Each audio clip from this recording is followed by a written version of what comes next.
Lami and Bacon, my brothers, here we are. We are now going to be talking about was the Quran referring to Jerusalem when it spoke about Mecca?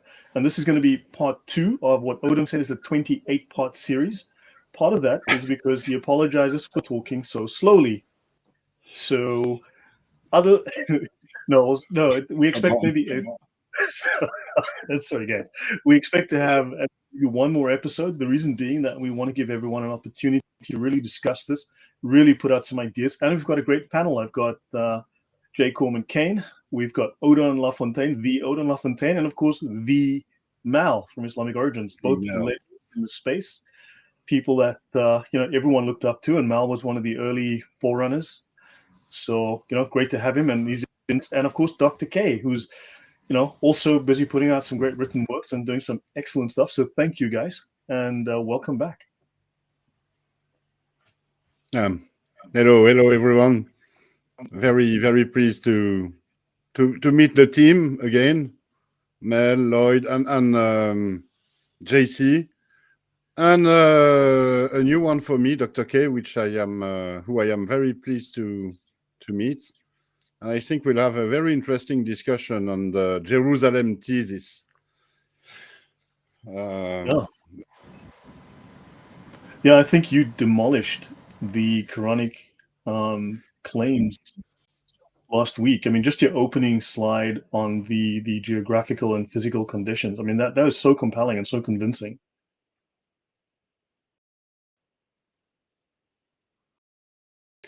Yeah, but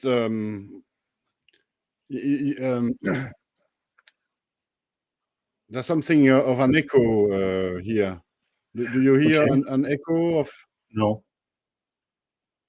No. It's I'm sorry. I had opened a YouTube window which I had to close because it was very, very strange. No, sorry, guys. So what I wanted to say is that last time we had a short presentation on the physics, the geographical features of Mecca and historical features of Mecca, but it was not the main topic. The main topic was Quranic studies, but those mere historical and geographical issues were evidence enough to completely annihilate the Islamic narrative about Mecca. Mm-hmm. But I think the most compelling evidence, the most compelling of all, is the Quranic evidence. Because what I intend to demonstrate is that every mention that the standard Islamic narrative attributes to Mecca in the Quran actually also refer to Jerusalem. And there are huge evidence that no settlement was possible in Mecca. We talked about the water issues, the food issues, and so on. But just imagine that the most ancient evidence that Islam has for Mecca is supposedly the Quranic text, because there is no other evidence before the Quran. The tradition has been written after the Quran. So even for Muslims, the first piece of evidence excuse me, is the Quran. And now imagine that we can prove that the Quran is not about Mecca, but Jerusalem. There is no argument that can stand against this. And this is what we started on the last presentation. I presented a list of the descriptions, this description that the Quran tradition attributes to Mecca. Let me just share my screen and show you the presentation. All right. Here we go. You are showing your full screen. full screen. This is what we saw last week. The science sources, the contradictory narratives about Mecca. So I won't go back into it. And these were the 15 items I selected, and I did not select this item actually. These are all the references that are supposedly attributed to Mecca. And we investigated the items number 1 to 4, so the Makam Ibrahim, the station of Abraham, and we saw that it could refer to the place, the Mount Moriah, where in the book of Genesis, God asked Abraham to sacrifice Isaac. We looked at the Masjid al-Haram, so the sacred mosque, and we saw that it could very well refer to the Temple Mount in Jerusalem. We looked at the many occurrences of the Beit, the house, and also saw that it could also refer to the temple in Jerusalem. And we looked at the Kaaba mentions and the meaning of the expression, meaning a shrine, and it could also refer to the temple in Jerusalem, or maybe some other shrines in the vicinity of Jerusalem. So now let's look at item number 5 and all the others, if we can tonight. We go to the right slide. This is the Kaaba, and let's start there. Let's start there with the al-Qura. The al-Qura, it means the mother of cities. There is only one occurrence of the expression in the whole Quran, and it's found in verse 92 in Surah 6. This is a scripture, a kitab, so it can be also translated as a book, but the best translation is scripture, which we have sent down, blessed and confirming what was before it, that you may warn the mother of cities and those around it. So it's supposed to be Mecca. This is Murad's translation, a very literal translation. This writing we have descended, blessed, authenticated, that between his two hands. So it's an expression that can be understood as confirming what was before it. And for thee to warn the mother of settlements, mother of cities. So the issue is very simple here. The Islamic narrative says it's Mecca. Why not? It can also be Jerusalem, since Jerusalem was very central as a city and as a religious city in the 6th and the 7th century. So here there is really no issue here. This expression could refer to any major city, especially cities that could have a connection to Judgment Day. There is something in the verse about a warning. May warn the mother of cities about what? About the coming of Judgment Day. And we will develop this a bit afterwards when we will talk about Safa and Marwa. But Jerusalem has a fundamental role in eschatology. It is the place where the nations are supposed to be gathered, so the place of gathering. And this is the place where God is supposed to judge all nations at the end of times. So all the more clues to point at Jerusalem, even though it is not a very specific expression. So any comments on this? al-Qura is quite simple. I mean, the one issue is just the constant vagueness in all the Quran's language. It's incredibly vague, which allows them to spin any narrative on top of it. Well, I agree.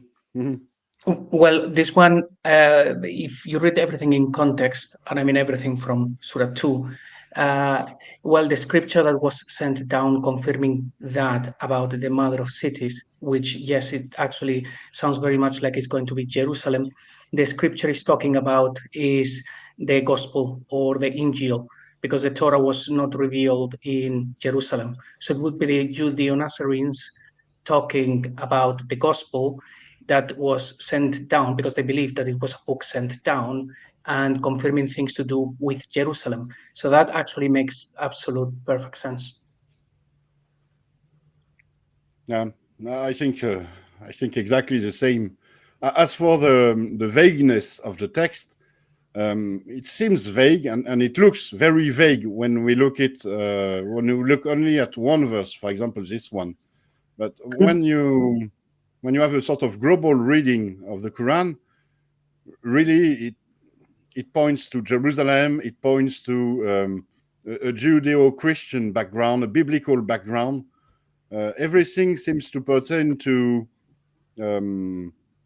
the eschatological views that are developed in the Bible and in the Judeo-Christian milieu. And there it is not vague anymore. Okay. With all of the retranslation and repurposing and you making things say something else than they originally did in the Quran, could al-Qura have anything to do with the mother of the Quran? Right? Remember, because we had chapter 48 of the Quran, Bani Israel, which became Isra, right? So they changed it from one to the other, so it doesn't talk about the Israelis anymore, because you can't have that in the Quran, because they were never in the Middle East, never in Jerusalem, never in Israel, right? That whole narrative. Qura, what if it was mother of the Quran, mother of the book, and then the mother of the book is Jerusalem, Galilee, etc.? What if it referred to that originally in context? Those are not the same letter. It's Quran. It's not the same word. It's not the same word at all. There is another letter for Quran. If you want to look at the... Let's look, for example, here. So it's 692. Confirming which came before, so that you may warn. Al-Qura. Qura. So you have Qura, and it's different from Quran. Let me just have...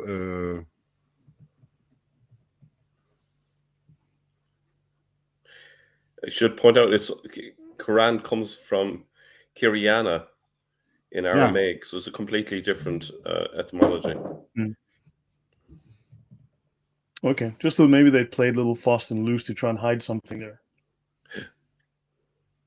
Okay, well, so let's go back to the presentation. So it's not really an issue. Let's go to the next item. Next item is the Hajj and Umra. So the Quran described a city which described the pilgrimage and a sort of lesser pilgrimage, the Hajj and the Umrah, and they are linked to a city which is supposed to be Mecca. So we have numerous occurrences of Hajj, supposedly the great pilgrimage to Mecca during the sacred months. But there is something very strange about this word. If we look at the Arabic roots, Hajim Jim, Hajj, the meaning of the root has no connection, no logical connection to a pilgrimage. The root refers to argue, to dispute. So it's really hard to see a connection with the Arabic etymology. And it's kind of the same with Umrah. When we look at Umrah, the Umrah had taken the meaning of the small pilgrimage in comparison to the great pilgrimage.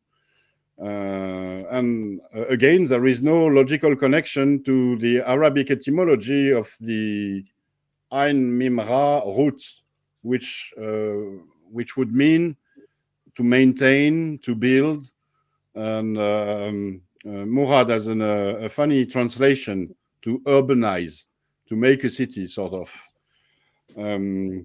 We have only 3 occurrences of Umrah in the Quran as referring to a sort of ritual or pilgrimage, and the other occurrences are not directly connected to the city of Mecca or to a sort of pilgrimage. Here, for example, is one of Murad's translation of the Umrah. It was not for the partnering one, so the mushrikun, the one who associate another god, to urbanize the prostration places of Allah. So I don't think Murad is completely right with this translation, because we will see that Umrah as well as Hajj are not Arabic words. And this is why they are completely disconnected from their Arabic etymology. Those are all the occurrences. I don't think we need to go through them with every detail. But let's just ask the question, do Hajj and Umrah refer to Jerusalem? And look at what the scholars, modern day scholars, have written about this. Robert Kerr, for example, in his article Aramaism in the Quran and Their Significance, has written that Hajj and Umrah constitute borrowing from Aramaic. So they are not Arabic words, which would explain why they are not connected with their Arabic etymology, their supposedly Arabic etymology. Hajj, according to him, and not only to him, comes from the Hebrew Hag, which means to circle and to go around. And it's a word that has become common to refer to a feast, a festivity, in relation to the religious festivals that take place at the Jerusalem temple with circumambulations. So this is why it is based on the word which means to circle or to go around. And Umrah also comes from Aramaic. It could mean to dwell or to lead a monastic life. This is Robert Kerr's explanation. So this could refer to a sort of devotion or a sort of consecration. This could make sense with the Quran, the Quranic occurrences of Umrah, but we should also consider other explanation.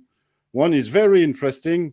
We have in the Hebrew language the word Omer. Omer is a measurement, a volume measurement, and it has become, in a derived meaning, it refers to an offering of a certain volume of cereals, I think wheat or maybe other cereals, that are offered in the temple during the festival, the Hajj of Pesach, of Passover.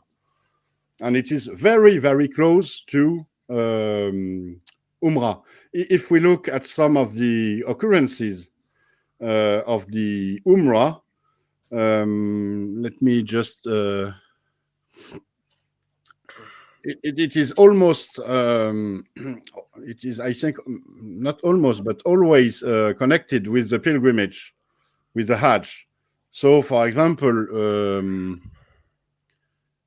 whoever performs the Hajj to the house, in Surah here, Surah 2, verse 158, whoever performs the Hajj to the temple in Jerusalem, or performs Umrah, gives the offering. So no blame on him. You see, here it makes sense. There is a sort of, the Hebrew connection works. And it's kind of the same for, and complete the pilgrimage, complete the Hajj and the Umrah, the offering for God. There is another possible meaning to Umrah, which is interesting. I've put it in my book also, The Great Secret of Islam. I took it from French scholar and translator of the Quran in French, Régis Blacher. In his translation, he understood that the root Ain Mimra, Umra, that is used in Surah 52, verse 4, could be sort of connected with a kind of ritual service in the temple. Surah 52, verse 4 is a sort of allegory, a sort of poem, an evocation of the end of times, when everything will unfold and God's plan will be completed. And at the time, the temple will be served. Most English translations say that by the house frequented, the frequented house, which is a very strange thing to say because it doesn't mean anything. But if we take Régis Blacher translation into account, it's very eschatological. By the temple that is served by priests, which would allude to the reprisal, the reprisal of the ritual service in the temple, such as sacrifices. So this would give new meanings to the Hajj and Umra word, and it is much more connected to what we can read in the Quran and even understand through a critical reading of the Islamic narrative. If we take for example, the example of the Hajj of Shavuot, so the pilgrimage of the weeks, Shavuot is weeks. It happens after Passover, so it's you have to count a jubilee of weeks, so 7 weeks after Passover, and it's the feast of the first fruits for the Jews. It celebrates the first harvest and the first fruits. It also commemorates the giving of the Torah on the Mount Sinai, that is described in the Bible. And if we look into the Jewish tradition, especially the Book of Jubilees, we see that we have rites of circumambulation that are described, supposedly going back as far as Abraham. Abraham took branches of palm trees and the fruit of goodly trees, and every day going round the altar with the branches 7 times in the morning and so, and he prays and he gives thanks to Yahweh and so on. And we still have this very same kind of rites in Mecca. In Mecca, they make 7 circumambulation around the place of Abraham, around the altar of Abraham. And we see here the very deep connection between Jewish traditions and Islam, actually. So in the end, I think that Hajj and Umrah could refer also to Jerusalem.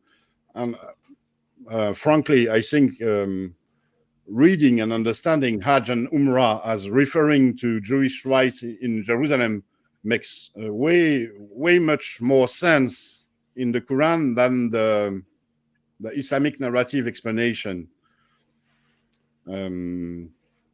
So we have etymological arguments and the facts, the very simple fact that it makes so much more sense when you take the Hebrew or Aramaic meaning of the words than the supposedly Arabic and Islamic meaning of the words. Can I make some comments? Of course. Please. So first of all, the way the word Hajj is pronounced in Egypt and Yemen is exactly the way it's pronounced in Hebrew. It's still pronounced Hag. It's the first thing which would indicate there is definitely a borrowing there. The second thing, there's a confirmation of your thesis here in a Jewish text called Pirkei Mashiach, Now, I've got it from a book by, what's his name? David Mitchell, called Messiah bin Joseph. He dates this to the late 7th century, but he doesn't know the full ins and outs of the Islamic tradition. So I would date it to the 8th century, a bit later. But here's the key thing, because it's all about the Jews and Muslims disputing whose sacrifice on the temple is more valuable in the eyes of God. So if I may just quote this, it just proves your point. And Israel will say to the king of the Arabs, "This is our temple, take silver and gold and leave the temple alone." But the king of the Arabs will say, "You have no claim at all in this temple, but if you select for yourselves, as in former days, an offering," there's your word, "as you did of old, then we will also bring a sacrifice, and whoever's offering is accepted, we will all become one people with them. And Israel will sacrifice and not be accepted, because Satan will denounce them before the Holy One, blessed be he." And so it goes on. So you have a dispute between the Arabs and the Jews over their offerings and their sacrifices. And the Jewish understanding is that their sacrifice must have been rejected for the Jews to lose control over the whole the Temple Mount. So that's how the Jews are kind of understanding it. They've sinned, God is displeased with them, and therefore they've lost the efficacy of this sacrifice. So this really confirms it. So if we were to change the word temple here with any of the Arabic terms for, it could be al-Bayts, or it could be the help me here, give me the I'm a bit tired today. Al-Maqdis, for example. The Masjid al-Haram, sorry, that was the one. Masjid al-Haram, yeah. Yeah. So if we were just simply to change the word in here slightly, you could see it. Take silver and gold and leave the Masjid al-Haram alone. But the king of the Arabs will say, "You have no claim at all in this Masjid al-Haram." So you can see how this text here could be very clearly a confirmation of what's going on in the Quran and your thesis, I think. It also echoes the chronicle of Sebeos, or pseudo-Sebeos. Sebeos relates a dispute between the Jews and the Arabs over the occupation of the Temple Mount. Yeah. There's one other thing. Oh, sorry. I was just about to say that such a dispute would very much fit the book you're quoting. So it's the book of Messiah Joseph. This is, I don't know if I can show you. This is the book here. But he quotes from a Jewish text called Pirkei Mashiach. Pirkei Mashiach. Pirkei Mashiach. It's well worth getting.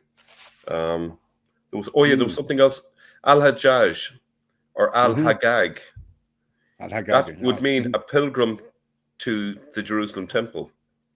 So the second in command, his nickname is the pilgrim to the Jerusalem temple, if you follow the Jewish understanding of what a Hagag is. So that again is, late 7th century, early 8th century. You're seeing here a key person is a pilgrim to Jerusalem. Yeah. Remember I sent you guys that note? I think I got it from JC about Al-Hajjaj, which someone said no, that's from the Yemeni, and it's a very common name in Yemeni Jews, Hajjaj.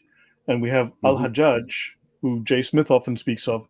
Does that play into that in any way? Because that seems to be a Jewish surname, a Yemeni Jewish surname. I don't think it's exclusive to Yemen. It's anyone who's a pilgrim to Jerusalem. So I haven't seen any evidence it's exclusive to Yemen. I'm not saying it's not being used, but any of the diaspora would use that term to refer to someone who makes the pilgrimage to Jerusalem, as I understand it. In Arabic, there is no. If I can ask a question as well about the Hajj and Umra, do you know if, based on your readings and your studies, whether that would have been made compulsory by the Judeo-Nazarenes from day one, or if maybe the verses in the Quran that say that they have to do the Hajj and Umra were not intended to be for all of the followers, perhaps only for the preachers of this faith? No, I think it's mandatory for every believer, but the thing is, the Hajj here, I don't think it refers to a sort of frequent practice of pilgrimage. It's a sort of it's a name they have taken for the project of conquering Jerusalem, and at least being able to perform the pilgrimage there. And so you see there is a sort of equivalence in the mind of the preacher and of the believers. Performing the Hajj is equivalent to conquering Jerusalem, rebuilding the temple, and at last performing the pilgrimage. So, well, for Jews as well, the only place where they can offer sacrifices on the Temple Mount. So it's absolutely central and hugely important. And they had been denied that for centuries. So the uniqueness of the location is a further argument in favor of your thesis, I would argue. Yeah, there is an evident prerequisite to performing the Hajj. The prerequisite is controlling Jerusalem, controlling the Temple Mount, and being able to access it. We have a sort of indication of this in Surah 48. I intend to speak about it a bit later, but Surah 48, so Al-Fat, the victory, relates, I think, an attempt from the believers to access the Temple Mount, a failed attempt since they were expelled from it by other Jews. And they tried to do it in order to perform the Hajj. And there is a description here of the preparation they needed for this. So they had animals adorned with garlands and so on, and they had shaven heads, and they had done a sort of ritual preparation to be in Hiram, a sacred sort of sacred preparation, and this was the Hajj was possible because they were able to access the Temple Mount. So you have here the connection between the Hajj as a ritual practice and its political prerequisite, which is controlling the Temple Mount. And in the end, what we see in Surah 48 is that they were not powerful enough to access the Temple Mount. They were expelled from it, and so I think Surah 48 highlights the fact that it's necessary to constitute a force strong enough to conquer Jerusalem and the Temple Mount in order to perform the Hajj. And so Hajj and conquering Jerusalem are sort of equivalent in the Quran. Right. Thank you, Mary Alex, and for the new subscriptions. Thank you very, very much. Really appreciate it. Yeah, this one's out of my. This is beyond my particular historical understanding, so I'm not really commenting much. This one's beyond me. It's not a topic I'm well familiar with. Okay. Dr. K, anything from you? And good luck, Sergeant Grinch. All the best with your treatment. We'll be keeping in our prayers. Yeah, no, I'm right there with you. This is a little bit above my research, so Because I actually was thinking that the original Mecca, based on Dan Gibson, was in Petra. But this is very interesting, and I think it could still be one or the other. But now I think after listening to Odin, I think I'm leaning towards the Jerusalem theory. Yeah. We talked a bit about Dan Gibson's theory or hypothesis in our last presentation, and Mel, I think you said that his Qibla calculations are sometimes not that accurate about Petra, and I also highlighted that in order to build his Petra theory, he completely ignored the Quranic studies. The Quranic studies don't point to Petra. He talked about Petra maybe being the mother of cities. Yeah, why not? But it's almost the only expression in the Quran that could refer to Petra. There was no Masjid al-Haram in Petra. There was no place of Abraham in Petra. And I think the Hajj and the Umra most likely they refer to Jerusalem much more than Petra. I have absolutely no evidence for a pilgrimage in Petra. Petra was a Christian city at the time. This is something to bear in mind. There was a bishop in Petra. Sorry, finish your point, Odin, then I'll ask a question. You see, according to the Islamic narrative, the Arabs before Islam were supposedly pagans, and Gibson sort of gives credit to this fantasy, and he claims that the Hajj would have taken place, sort of a pagan Hajj would have taken place in Petra, but it was not possible at the time because Petra was Christian. Well, the couple of points, perhaps. One place of pilgrimage was on the border of Saudi and Yemen in, oh my gosh, now I just forgot the name of the city. There was a city. Oh gosh. I've discussed it in the past. Najran? Say again? Najran, was it? Najran, yes. That was a place of pilgrimage. So that's another potential Arabic pilgrimage location with Christians and a bunch of heretics also. But besides that, let's just put that as a point on just as a puzzle piece, not connected to anything right now. The other point is I want to ask, who were these Judeo-Nazarenes or whomever? Who were they trying to take Jerusalem back from, if I may? From the Christians. From the Christians. Okay. This is a point I also intend to develop in a bit. Okay, no, that's fine. So this just a hint that I have, just I mean, my brain trying to make connections here, because if you look at what was happening with the Yemeni Jews, right, to the king of Yemen back then, I mean, he was a very jihadi Jew in this case, right, in terms of their culture. They were converting people at the point of the sword, which was effectively the Muslim creed. They were following in that style, which is very odd.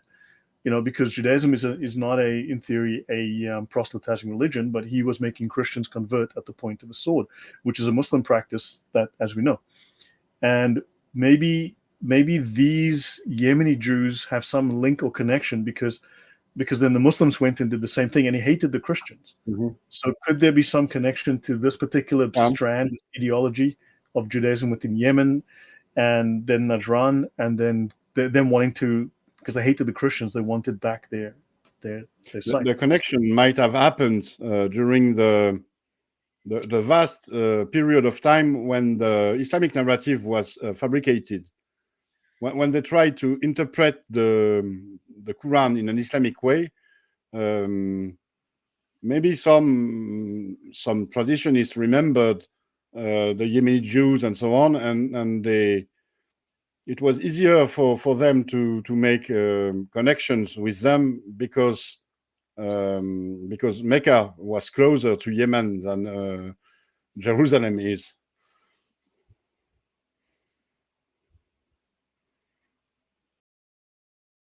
Yeah, but it's a piece of the puzzle, as you put it. And if you want, we can go on to another piece of the puzzle, which is the direction of prayer, the Qibla. It's very interesting to note that the word Qibla, there is a word in Arabic for before, Qablu, I think, which means before. And the Qibla is actually what is before. It's not literally a direction of prayer. It is what is before, meaning a tradition. So it can also mean a tradition concerning the prayer. And because of this, it can mean the direction of prayer in a derived meaning. We also have this in Hebrew. We have the very same word, Kabbalah, which means the tradition. What was before? It means what was before. So it means the tradition from the ancestors, and it has given the the word Kabbalah to the Kabbalah. The real word for the direction of prayer is Qiblat, as the tradition for the direction of prayer. And there is in the Quran there are other expressions to refer to the direction of prayer. There is other words and expressions than Qibla. There is the expression when one turns one's face towards the good direction of prayer. So it's about the turning of oneself, the turning of the face, with various Arabic expression for this. Here is Murad's take on the Qibla. For him, the Qibla is a proper noun. He doesn't translate Qibla, he says Qibla. Maybe because he hasn't looked into into Hebrew.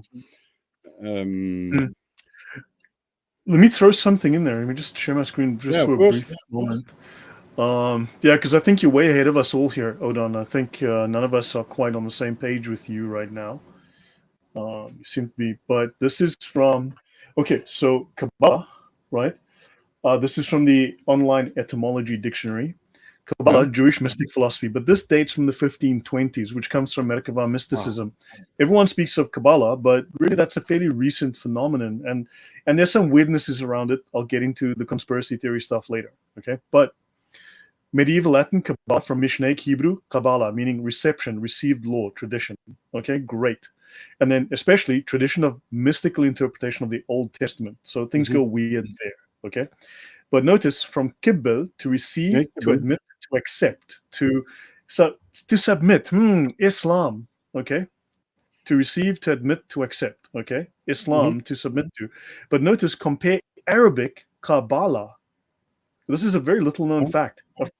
Kabbalah in Arabic, he received, he accepted, hence any secret or esoteric science in Islam. And that's a little bit of an odd sort of loose end there, you know?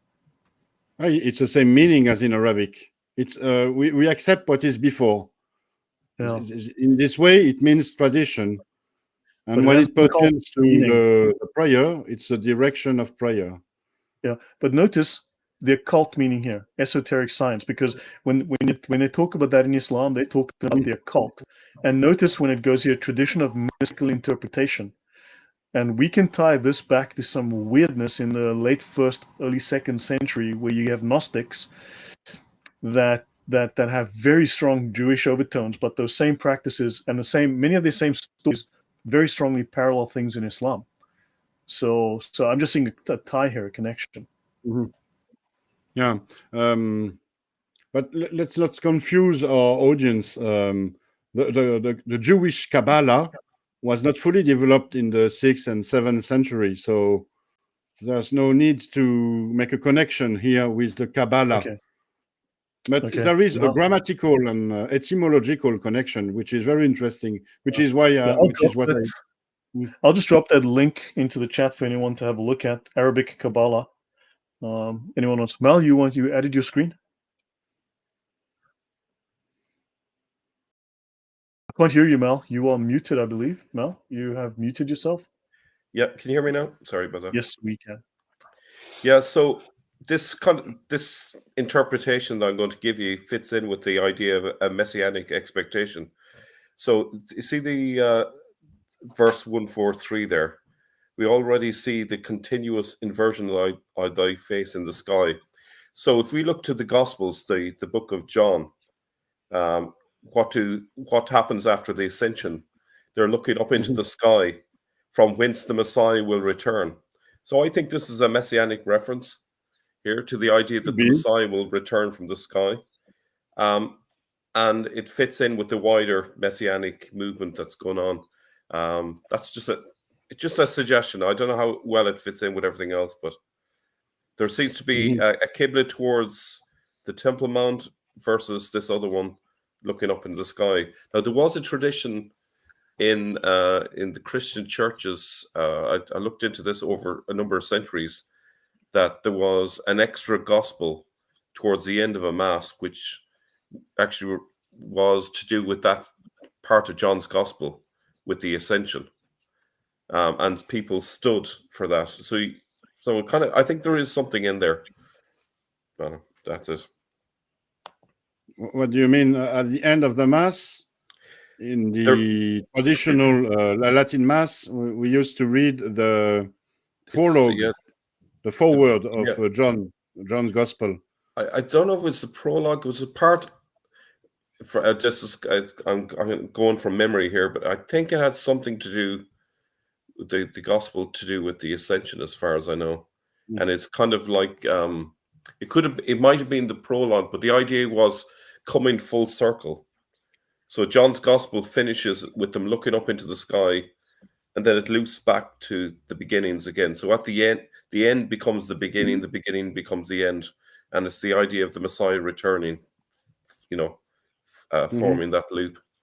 But whether that's it could be a little bit of a stretch, but perhaps there was a Jewish understanding that parallels the Christian understanding that the Messiah would come from the sky, and that maybe that's what's going on here.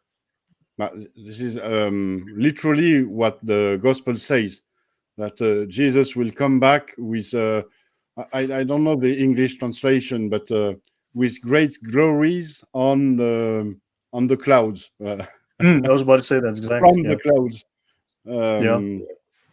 So there is something of there is something of a connection with the sky. And there's something. But actually, I will develop this. I think it's much more simple in the Quran.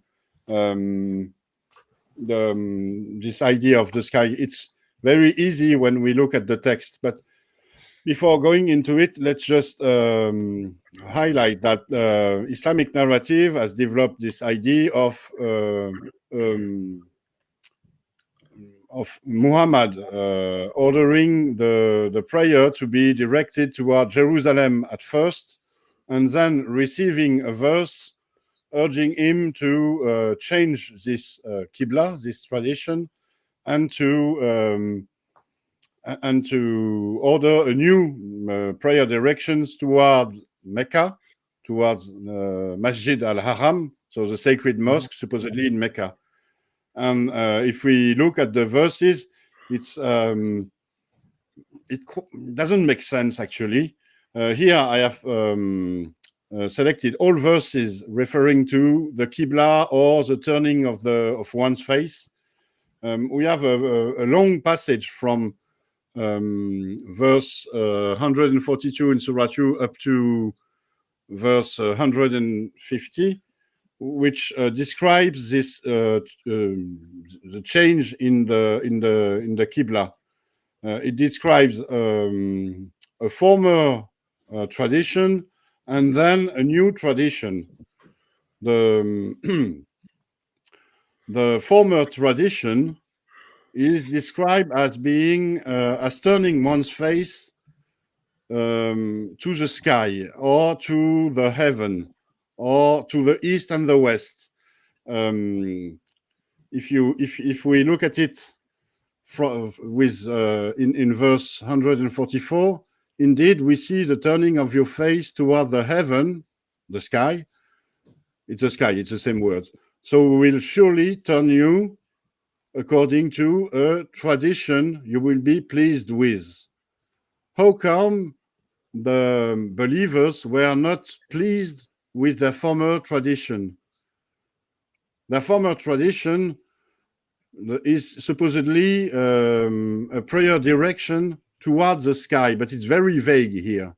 If we look at the Quran in verse 177 in Surah 2, the sky it is described as being the direction prayer towards the sky. Is described as being turn your face toward the east and the west. So al-mashriq wal-maghrib, and the east and the west, those are the exact same word in Arabic for sunrise and sunset.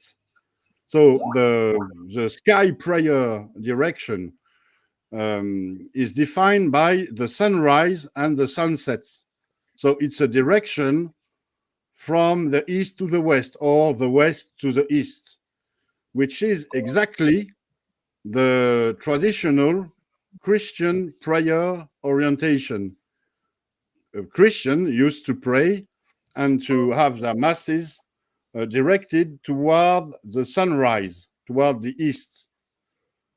And we can understand that the Quran does not talk about a sort of vague pagan tradition of praying toward the sky, but about the Christian tradition of praying toward the east.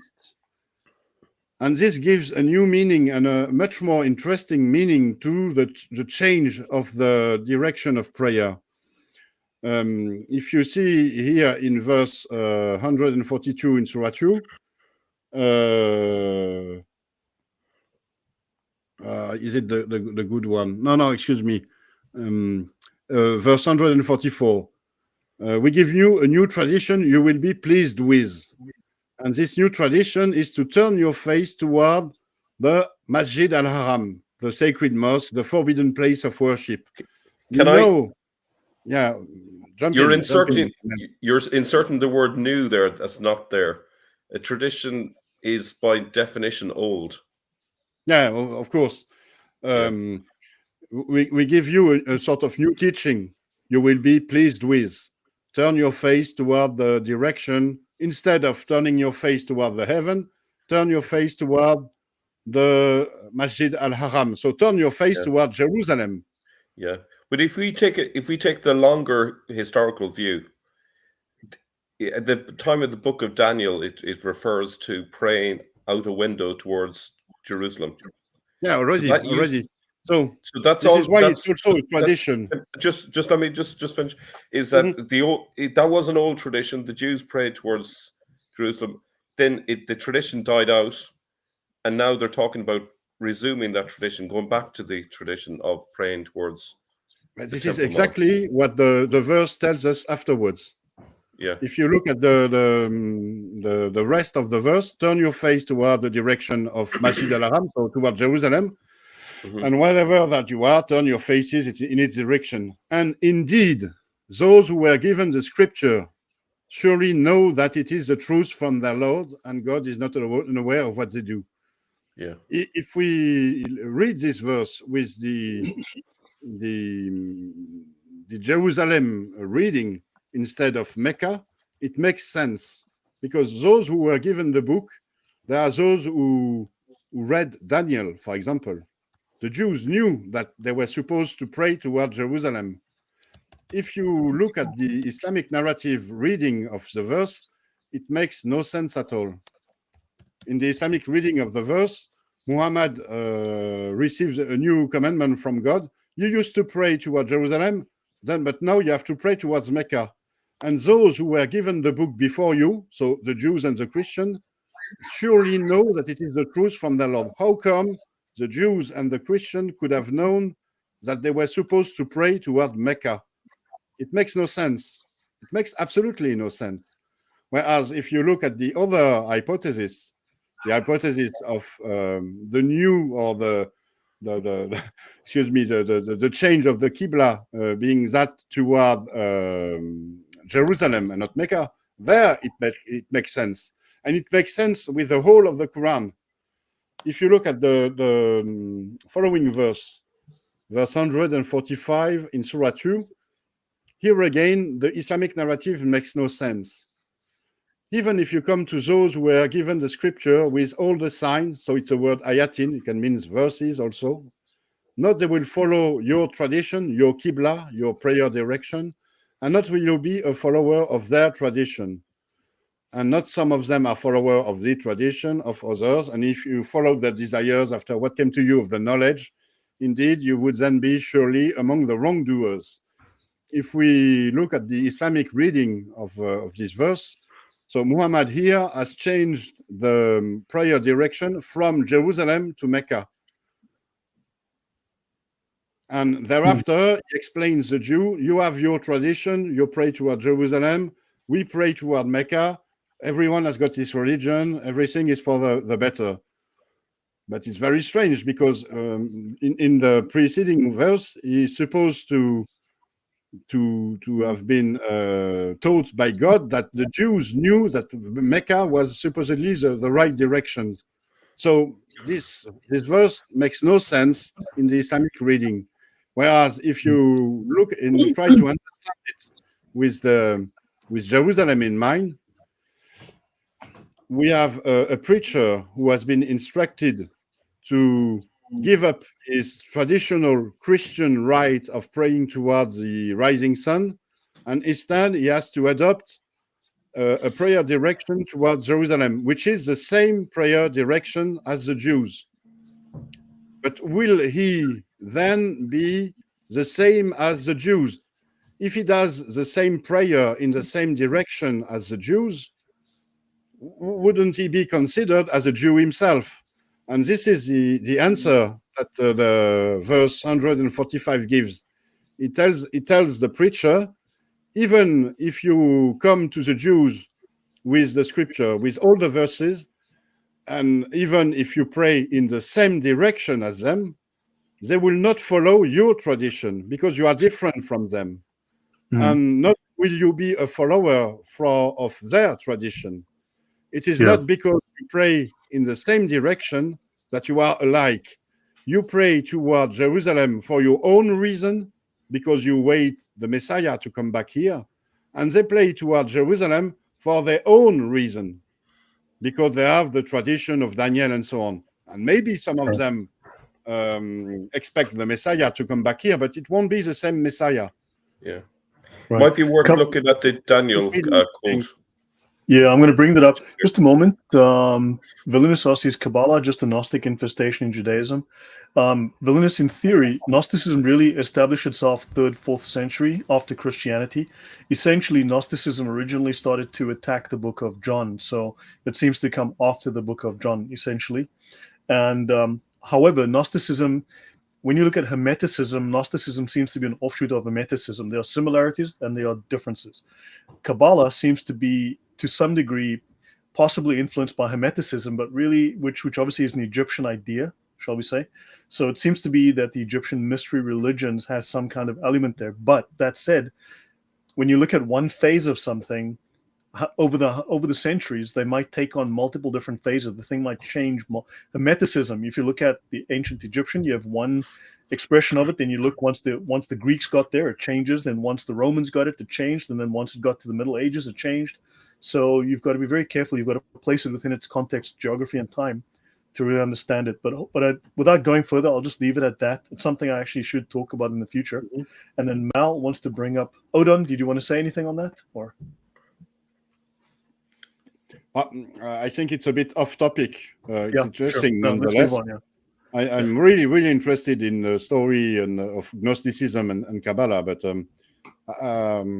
it's a bit off topic in regard to our presentation.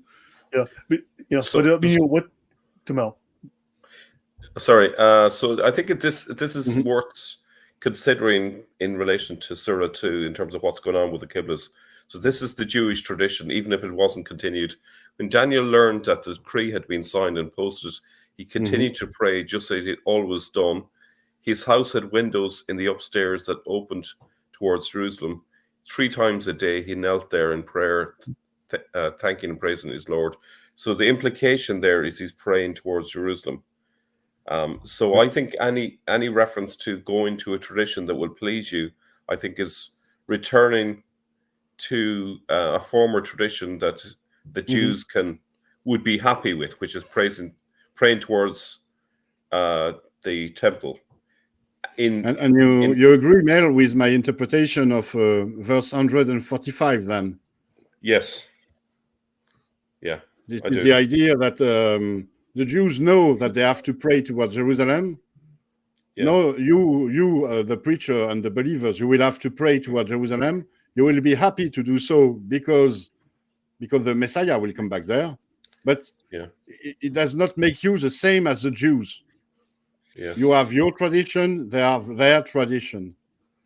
There's another thing that actually needs to be borne in mind, and this is an argument that A.J. Juice makes quite convincingly, which is the Jews believe the Shekinah, which is the Holy Spirit or the presence of God, is wherever the Exilarch lived. So some Jews prayed in the direction of the Shekinah. Now, that would be not very popular with some Jews. The Jews that viewed the Exilarch as their leader, fine. But there would have been some Jews that would say this is an aberration. This is going a bit too far. This is also, I think, what the Quran is about. The Quran constantly makes a distinction between good Jews and bad Jews. If you look at the following verse, for example, I've put it in italics because it does not refer to the Qibla, but it's interesting nonetheless. Verse 146, those who were given the scripture, the book, so the Jews, they recognize it like they recognize the sons. And indeed, a group of them, surely they conceal the truth while they know. You see here, the Quran's author seems to be obliged to make a difference between the good Jews who know the truth and the one who conceal the truth. Which is, I think, why... I think there's a pun here as well. I don't know if you know. There's a Jewish term called bareta, or bareta, which bar can mean son. And let me just look up the definition. But these are Jewish texts. Let me just give you if I can find it quickly. Yeah, it's part of the Mishnah and the Talmud and so on. They say the Bereta says, so it's like a commentary. It's like a commentary on the Mishnah. You'll find them in the Talmud. It's Tanaitic tradition absent from the Mishnah, transcribed by later sources. So there is a kind of a pun there with Bereta because of the bar part. Maybe I'm seeing too much in it, but.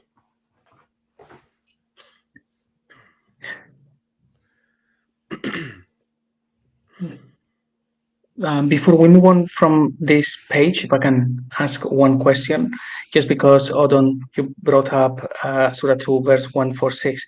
So when it says, and indeed, a group of them surely they conceal the truth while they know it.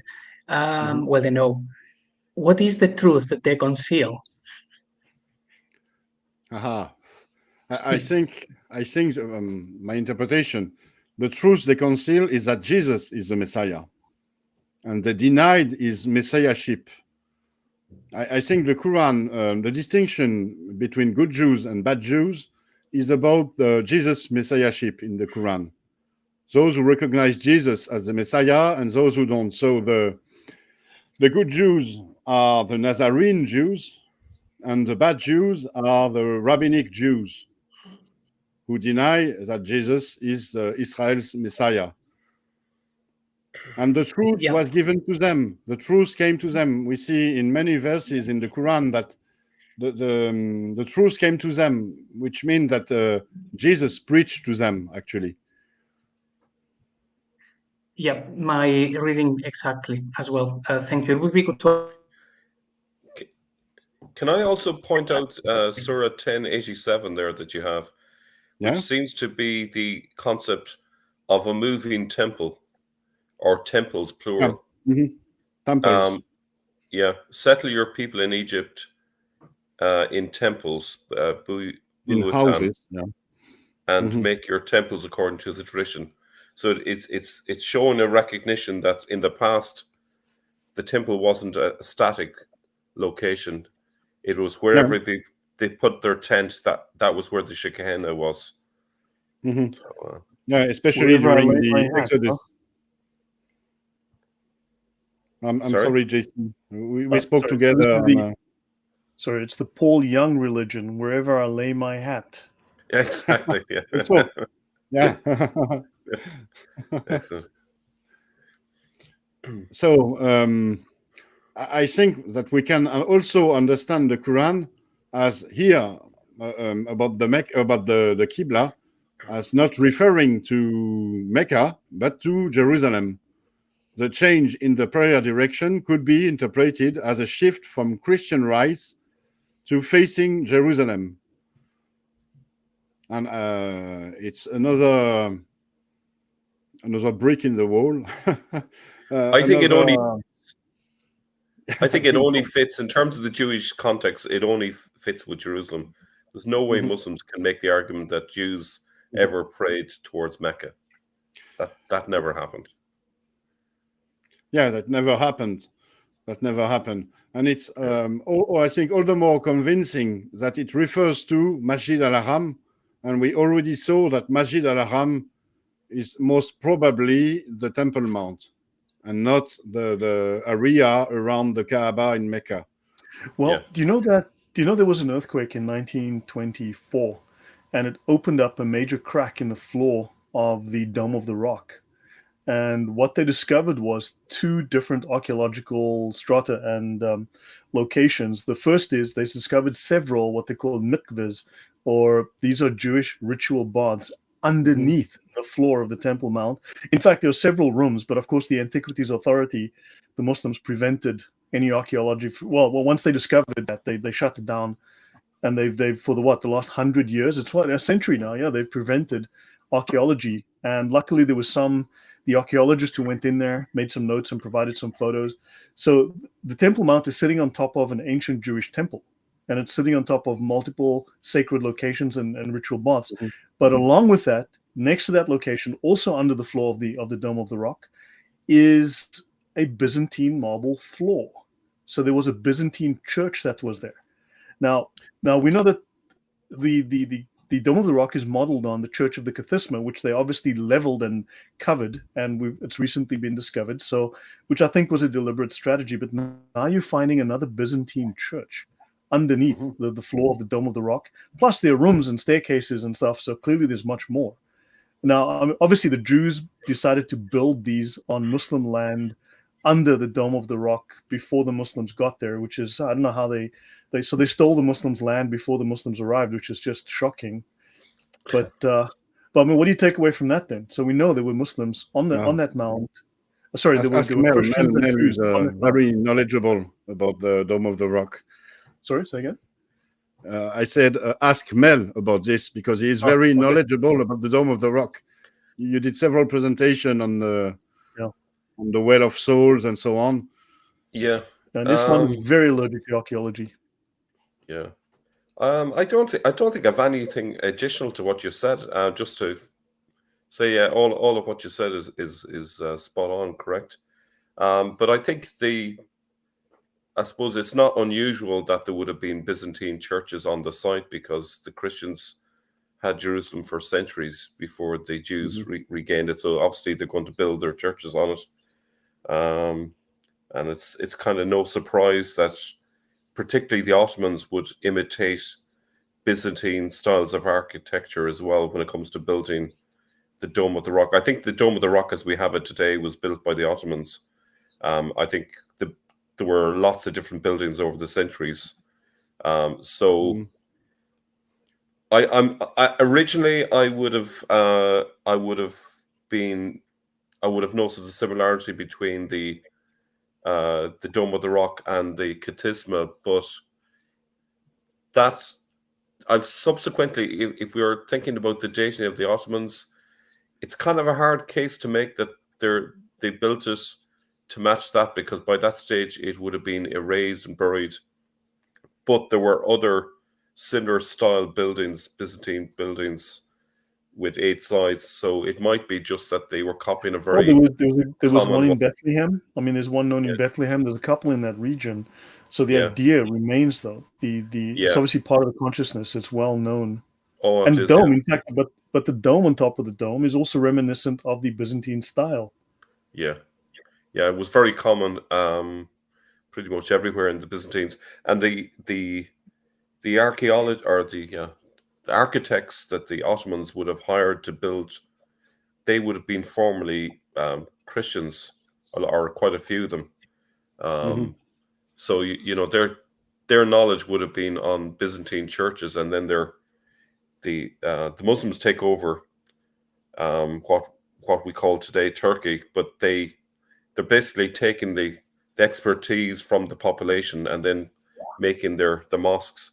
They're obviously imitating all the knowledge of the Byzantine churches in these constructions.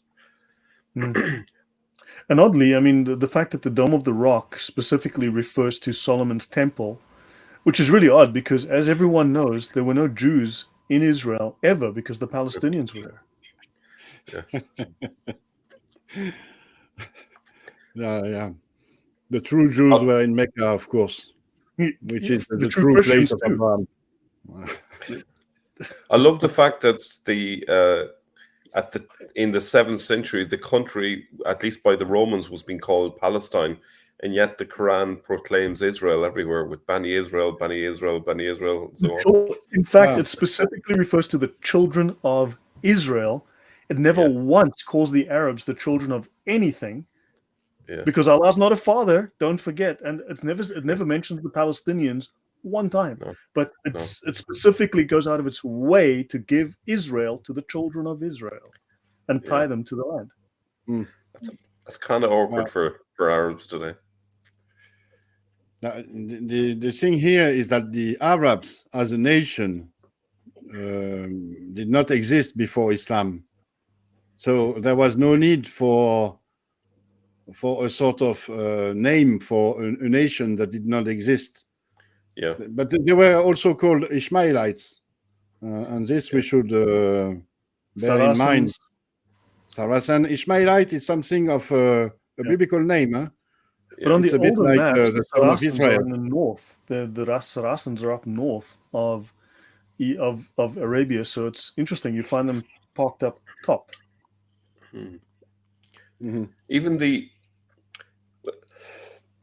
Even the term Arabs is actually quite tricky, because there were a sizable population of Jews in Iraq from about the 7th, 8th, 9th century onwards who were speaking Arabic. So that confuses things. We can't even assume that the Arabs are necessarily non-Jewish. Some were. Christian Arabs of Syria as well, sizable populations. Also in Jordan. But the thing with Arabs, Arabs, it's a bit like Hebrew. It's the same word, actually. Arab does not refer to originally to the member of a nation, but it refers to Semitic people who spoke Arabic. Yeah. And it became a nation because of Islam. Yeah. Islam defined Arabs as a new nation chosen by God, and it defined Arabic as the sacred language of God. And so Arabizing non-Arabic speaking people sort of resumed to making them into Arabs. Phoenicians, for example, in Lebanon, there are no Arabs. But since they speak Arab, and since nowadays more than half of them are Muslims, they are supposed to be Arabs. The same with Assyrians or Chaldeans. They are not Arabs per se.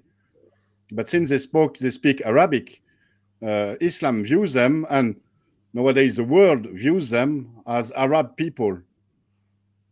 even though the pure Arab people were in Arabia and moved in the Levant, a bit in Egypt and in Mesopotamia, and settled there in the centuries. But the other people were not Arab, but Arab at the time. Hmm. Shall we go to the next item? Hmm. Next Yeah. item is Becca. Yeah, I think we're Becca, just trying to what is catch up Becca? with you, Odon. You're ahead of us on this. I mean, the other two guys are silent because I think we're all kind of like, learning here. I should have given you my presentation beforehand. Maybe it would have helped. That's all right, because we are recording this, so we can go back and watch it later in a slow motion. Okay. Anyhow, Becca is much more simple. Becca, it's a one occurrence word in the Quran, in Surah 3, in verse 96. Indeed, the first house, the first bait, established for mankind was that at Becca, blessed and a guidance for the world. In it are clear signs such as the standing place of Abraham, and whoever enters it shall be safe, and due to God from the people is a pilgrimage to the house.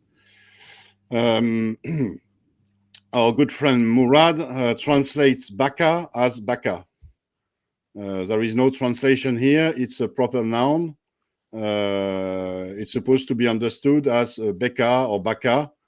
The exact occurrence is bi Bakata, so it means at Becca or by Becca. And we have various spelling for Becca. It's Becca, Becca, Becca. And supposedly, according to the Islamic reading of the Quran, it's another name for Mecca. So Mecca is Mecca, but it is also called Becca because it is convenient to read the Quran this way. It gives it an Islamic meaning. Otherwise, one couldn't say what Becca is actually. Because if we look at these two verses, it's Becca is supposed to be the place of the first temple. We have seen that house mostly refers to the Jerusalem temple. It is also a place which is referred to by the Maqam Ibrahim, the standing place of Abraham, of which there are clear signs. We already saw it in the previous presentation. It refers to the Temple Mount in Jerusalem. And it is also the place of the Hajj. And we saw that it can also refer to a pilgrimage to Jerusalem. So just by taking only these elements into account, we could say that Becca must be in Jerusalem or near Jerusalem. We don't need to go further into it, but we have to ask the question: what exactly is Becca? And scholars have asked the question and answer it. I think scholars don't want to answer it. They have the dots. They don't want to connect them because they like keeping their stipends. Personally, I want to throw something in here, if I may. Yeah, go ahead. But luckily, we have some scholar who did who worked on this and and who found the evidence that Becca is near Jerusalem. And here I want to refer to Robert Kerr, of course. Before you go on, can I throw something else in? Yeah, of course. Just to offer an alternative, and then you can go back to this, because I mean, the fact that you might have two different strands doesn't mean that the one is wrong and one is right. It could be both are right. At one time, there was, so I mean, I just want to throw this in there. So this goes back to my monotheism stuff, and so this Al-Makkah was the god of, at one time was the god of the Kaaba in Mecca, which is odd because the god is also called Mecca or Makkah as the which is the regional pronunciation, right? So glory be to Allah. Now the Bakka symbol, this is Bakka. The Bakka symbol means glory be to Allah. That name is kind of familiar. I know there's a deity. Oh my gosh, I'm sure there's a deity familiar deity called Allah. Good grief. If I can Someone can help me make the connection here. So al-Makkah, right? Because also remember the Arabs call Mecca Makkah. So al-Makkah was probably known as Allah already. I mean, he was known as Allah in pre-Islamic times. Allah was a known deity. He was Shin, the Babylonian moon god. Now the Yemenis worshipped the very same deities, just under local names, not necessarily the strict Babylonian name, but it was the same pantheon, the same gods. And the Becca symbol, glory be to Allah. Now the Becca symbol is this curvy symbol here, if I recall. Okay, the temple is dedicated. This is Yemen, dedicated to al-Makkah. And the Becca symbol, glory be to al-Makkah, glory be to Allah. Al-Makkah was Allah. Allah was al-Makkah. Mecca was Allah, right? And on top of that, you can tie this. Now, these guys were doing trading with the Greeks, the Romans, the Indians, and maybe even as far as China, who knows? But what happens is, like, for instance, scholars apparently in the beginning used to misrepresent certain idols. They'd find a Greek deity, a Greek statue in Yemen, and they go, oh, these guys were worshipping Zeus or whatever the case was. But no, they would simply take, it was cool to find a new deity or to find a beautifully made Greek statue, and then they would simply reuse that statue for one of their gods, or they'd introduce a new god, but they'd modify it to suit their culture, right, or their need. But so this term Becca also apparently has a link to, and I haven't gone into depth, but I did some looking once. There's a tie here because of the Greek connection with Venus and Atar. There's a tie to the god Bacchus. That's the Roman Greek god Bacchus. That's the god of the harvest, the god of, I mean, he's not a good god. He's not a nice guy. So there's a tie here to this pantheon as well. And I'll just do one more. I mean, the coins that mention Shin, you see, Makkah is, oh, bugger, I went too far. What did I do here? Makkah is Shin. Let me just go back up. Bugger. Let me find it again. Give me a second. Here we go. You'll notice here, Shin, Sin, the Babylonian god. And this is in reference to Yemen now. And this is Makkah. This is Allah. Makkah is Allah. Allah is Shin. Shin is the Babylonian god. And it may have to do, there seems to be a link to Bacchus. Becca, Bacchus. And Bacchus is Allah. Do you understand? All of these lines are converging on one point here. Your thoughts on that, guys? I'm very skeptical. I think there's a danger of a linguistic fallacy here when words sound similar, and therefore making the assumption that there's a link. I kind of worry. Apparently, there is a relationship of some sort. I mean, apparently there is. Once you go to Bacchus, I found it once, but I never decided to follow down the route. But apparently, these guys were trading. Yeah, because even the word there is not Becca; it's back. B-A-K-H. Becca. I don't see an ass sound. I'm not trying to be. Just have to be careful. We don't see Arabic things by in centuries. No, this precedes Arabic by centuries. But the sounds, all of the sounds in South Arabian are present in Arabic. I mean, it comes out of that. So this preceded this, and I mean, these guys dominated, controlled economically and militarily that whole region for centuries.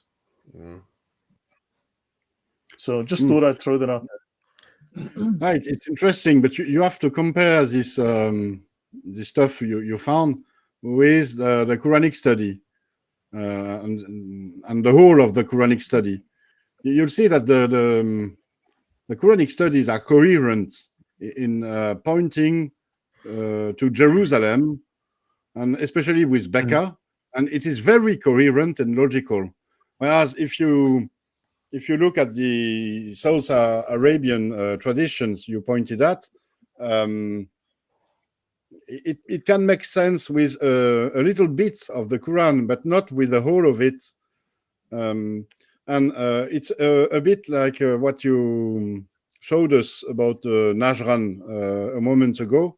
It might have had an influence in the making of the Islamic reading.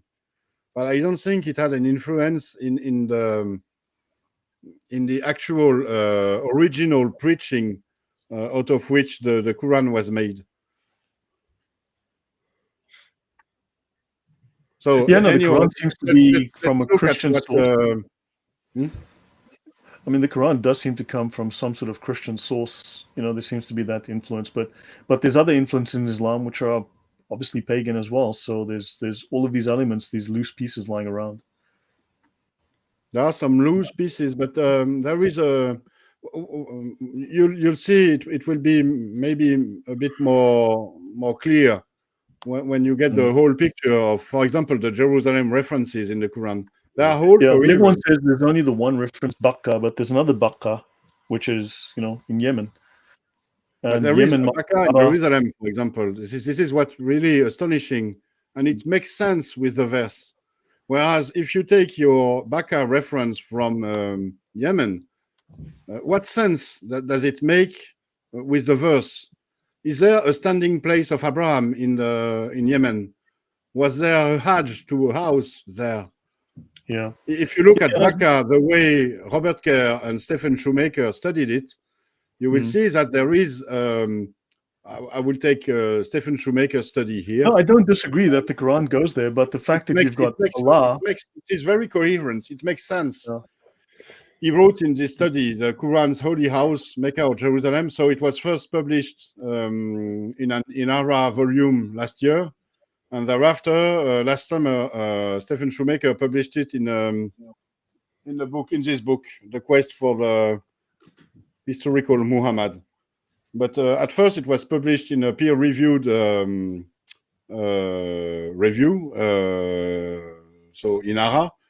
And he wrote there that if you look at the verse, so the verse 96 to 97 in the Quran, in Surah 3, there is no connection with Mecca, between Becca and Mecca. It's very strange. There is, however, no justification for identifying Becca with Mecca.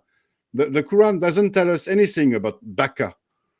And besides, he also wrote that there is a remarkable intertextuality between this Quranic passage and Psalm 84, a passage rating Jerusalem's holy house with a barren place named Becca in the context of performing pilgrimage to the same Abrahamic house. This is in Psalm 84, a practice that the Hebrew Bible enjoins thrice yearly for the feast of Passover, Shavuot, and Sukkot, for the Hajj then. And if we look at the Psalm, it's evident. This is Psalm 84, verse 1 to 7. I don't disagree with this at all, and it's 100%. It makes perfect sense. But we just go, well, we want to just ignore anything to the south because we must ignore all other evidence. The 7th century. This evidence is to be ignored. It has to be taken into account and compared with the other studies. And I think the most probable use for this evidence you provided is that it might have had an influence in the making of the Islamic reading. So in it's a second step after the Quran. At first, there was the Quran, in which they speak about Becca as referring to Jerusalem, and thereafter maybe they thought it useful to look at to use this when the traditionist wrote the tradition. This Yemeni stuff might have had an influence there, because if you look at the psalm, it's evident that Becca, which is described in this psalm, is the Becca of the Quran. The psalm is about the pilgrimage to the temple in Jerusalem. How blessed are those who dwell in your house, your temple. They are ever praising you. Blessed are those whose strength is in you, whose heart are set on pilgrimage, which is exactly the same word as Hajj, as they pass through the valley of Becca. Sometimes it's translated as valley of weeping or valleys of poplars, not poplars, poplar trees. But in Hebrew, it's Becca. And so we have here a very strong connection, as Stephen Shoemaker put it in his scholarly way, a remarkable intertextuality. The thing to point out to come to the conclusion, just let me read my conclusion. Becca can also refer to the pilgrimage to Jerusalem. Won't you agree, Mel? Yeah, it's just that this particular psalm was actually written with the intention of being used as a liturgical song for pilgrims actually going to Jerusalem. That's Yeah. that's what the scholars say about it. Yeah, it's pilgrimage literature. So it's a pilgrimage reference. Becca is strongly linked to the Jerusalem pilgrimage. And it makes sense with the Quran. It's coherent with the verse here. The first temple established for mankind was that at Becca. Yeah. It's the Maqam Ibrahim, and this is why it is written here, due to God from the people is Hajj to the temple. Yeah. Just go back to there. Just look at the top. So you have how lovely is your dwelling place. Yeah. So that would be, that is your Masjid al-Haram. The dwelling place is the tabernacle. It is the place of the Shekinah. It is the Masjid al-Haram then. Yeah. And the courts literally, of Yahweh, the tabernacle. Of course, the Gentile courts, the courts of the women, the courts of the Israelites, again, is a Temple Mount. So obviously the Psalm is about the temple, but it only appears once in the Bible, in this particular Psalm, and only once in the Quran. So it's a very rare use of the word. Becca. And I think what I heard with the particular word Becca, it also has the connotation of a barren place that's dry. This is why it's translated also as the Valley of Weeping, because of this. Yeah. Yeah. So my conclusion here is that Becca can also refer to the pilgrimage to Jerusalem. And so it's another possible reference to Jerusalem instead of Mecca in the Quran. The next item is about Safa and Marwa. So it's almost very well known now, but maybe some people in your audience don't know that in verse 158, we have a depiction of supposedly two hills near Mecca. Indeed, Safa, so Al-Safa, and Marwa, Al-Marwa, are among the symbols of God. So whoever makes the Hajj, the pilgrimage to the house, or performs the Umrah, there is no blame upon him from walking between them. And I've put forth the translation of Murad here, because again, it doesn't translate Safa and Marwa. For him, there are proper nouns and the proper names of the two hills near the Kaaba. I don't know if he believes it or not, but this is how he translated it. And in the Islamic tradition, we find a very developed narrative about Abraham expelling his concubine Hagar with his son Ishmael in a barren place, so Mecca. And because it was barren and there was no water, she was desperate because she was in great danger of dying of thirst. Her Hagar and her son Ishmael, and so she ran back and forth 7 times between Safa and Marwa, looking for water or assistance. And she didn't find any, but luckily the angel Jibril, eventually struck the ground and caused water to miraculously appear, and this became the Zamzam well. And because of this, Hagar and her son could drink, and they settled in what became Mecca. Yeah, there's actually several versions of this. I've covered these. There's multiple versions. And I mean, a bird scratched the ground open. Her son, his heel hit the ground, and a well sprang forth. Angel dug it open with his wing. Another angel pointed. There's a whole bunch of these stories. And if Mecca was the oldest city with the oldest temple, and she was literally standing in the middle of it, where were the people? Exactly. This is what J. Smith also oftenly points at. There were people settled there at the time, according to the Islamic narrative. So the desperate Hagar, she longed for water for days, and she did not have the very simple ideas to ask the inhabitants for water. Yeah. Because since there were people settled there must have been water.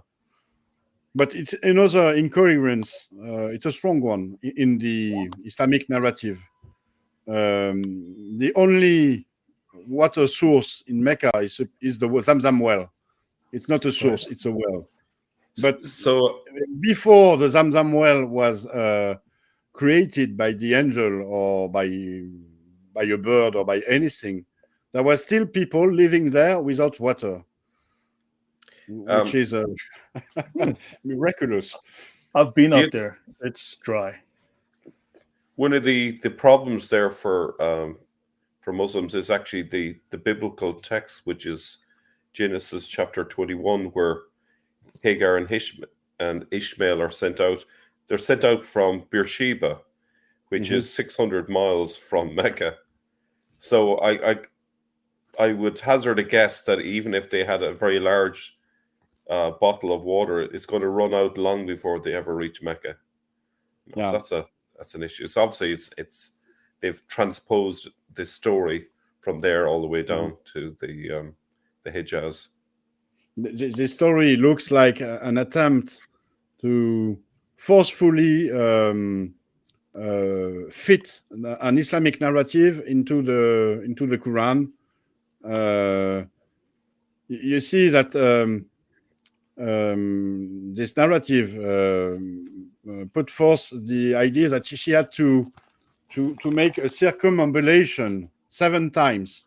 So as she ran back and forth between the 2 hills, this idea is not in it comes from the Jewish tradition.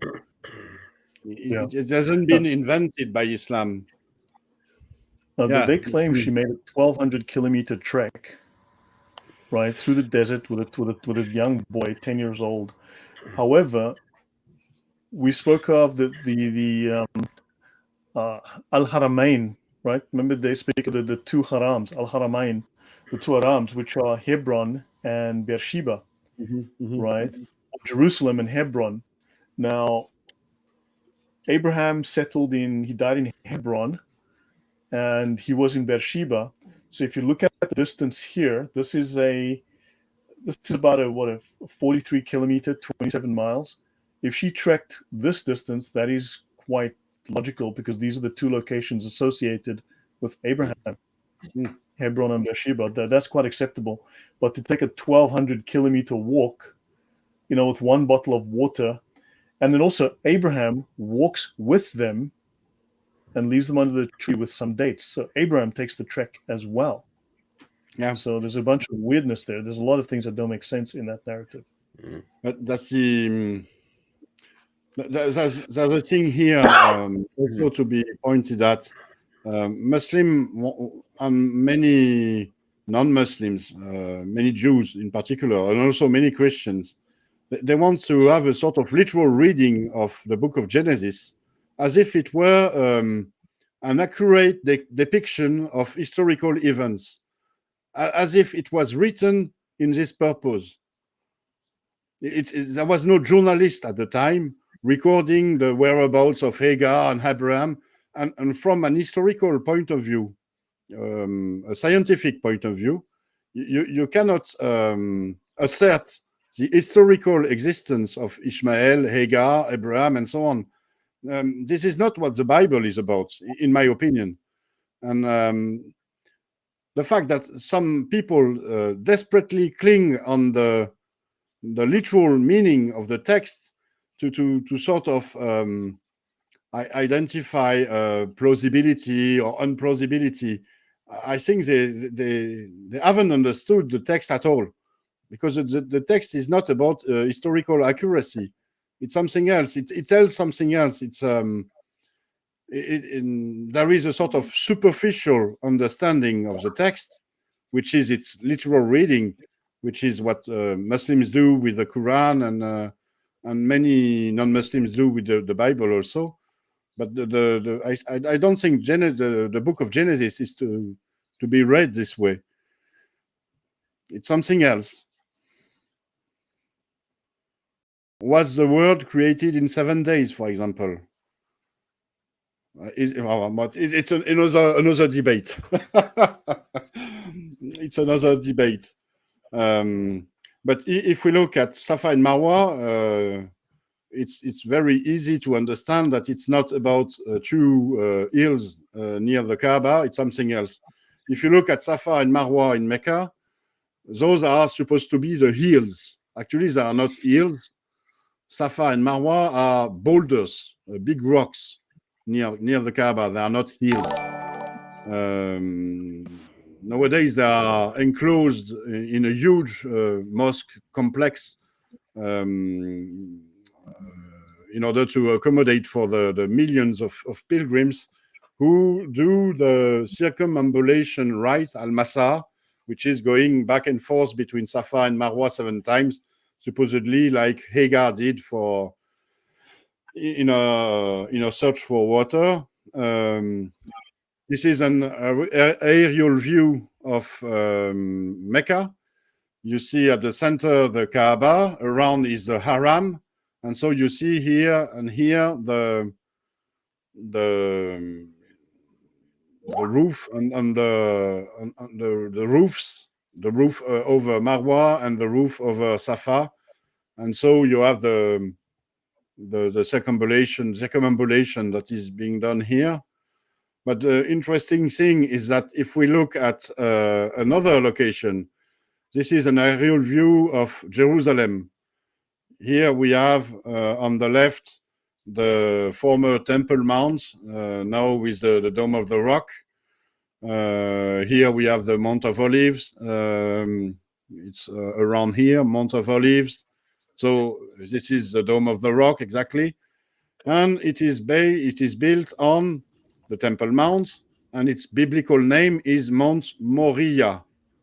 Moriah is exactly like Marwa in Arabic. And here we have another mount, which is called Mount Scopus, from the Greek verb scopein, to watch. It's the mount of the observers, the mount of the watchers. It's the mount. It was associated with the pilgrimage, because when you went to Jerusalem for the pilgrimage, you accessed Jerusalem through Mount Scopus, and from Mount Scopus you could watch the temple from the mount. And the name of the mount in Hebrew is Safa, Mount Safa.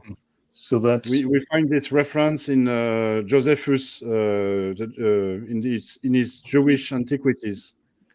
The other thing that's worth pointing out, not only can you see the Dome of the Rock or the Temple Mount from Mount Scopus, but you can also see the Dead Sea from there. It's the only place in Jerusalem where you can see the Dead Sea.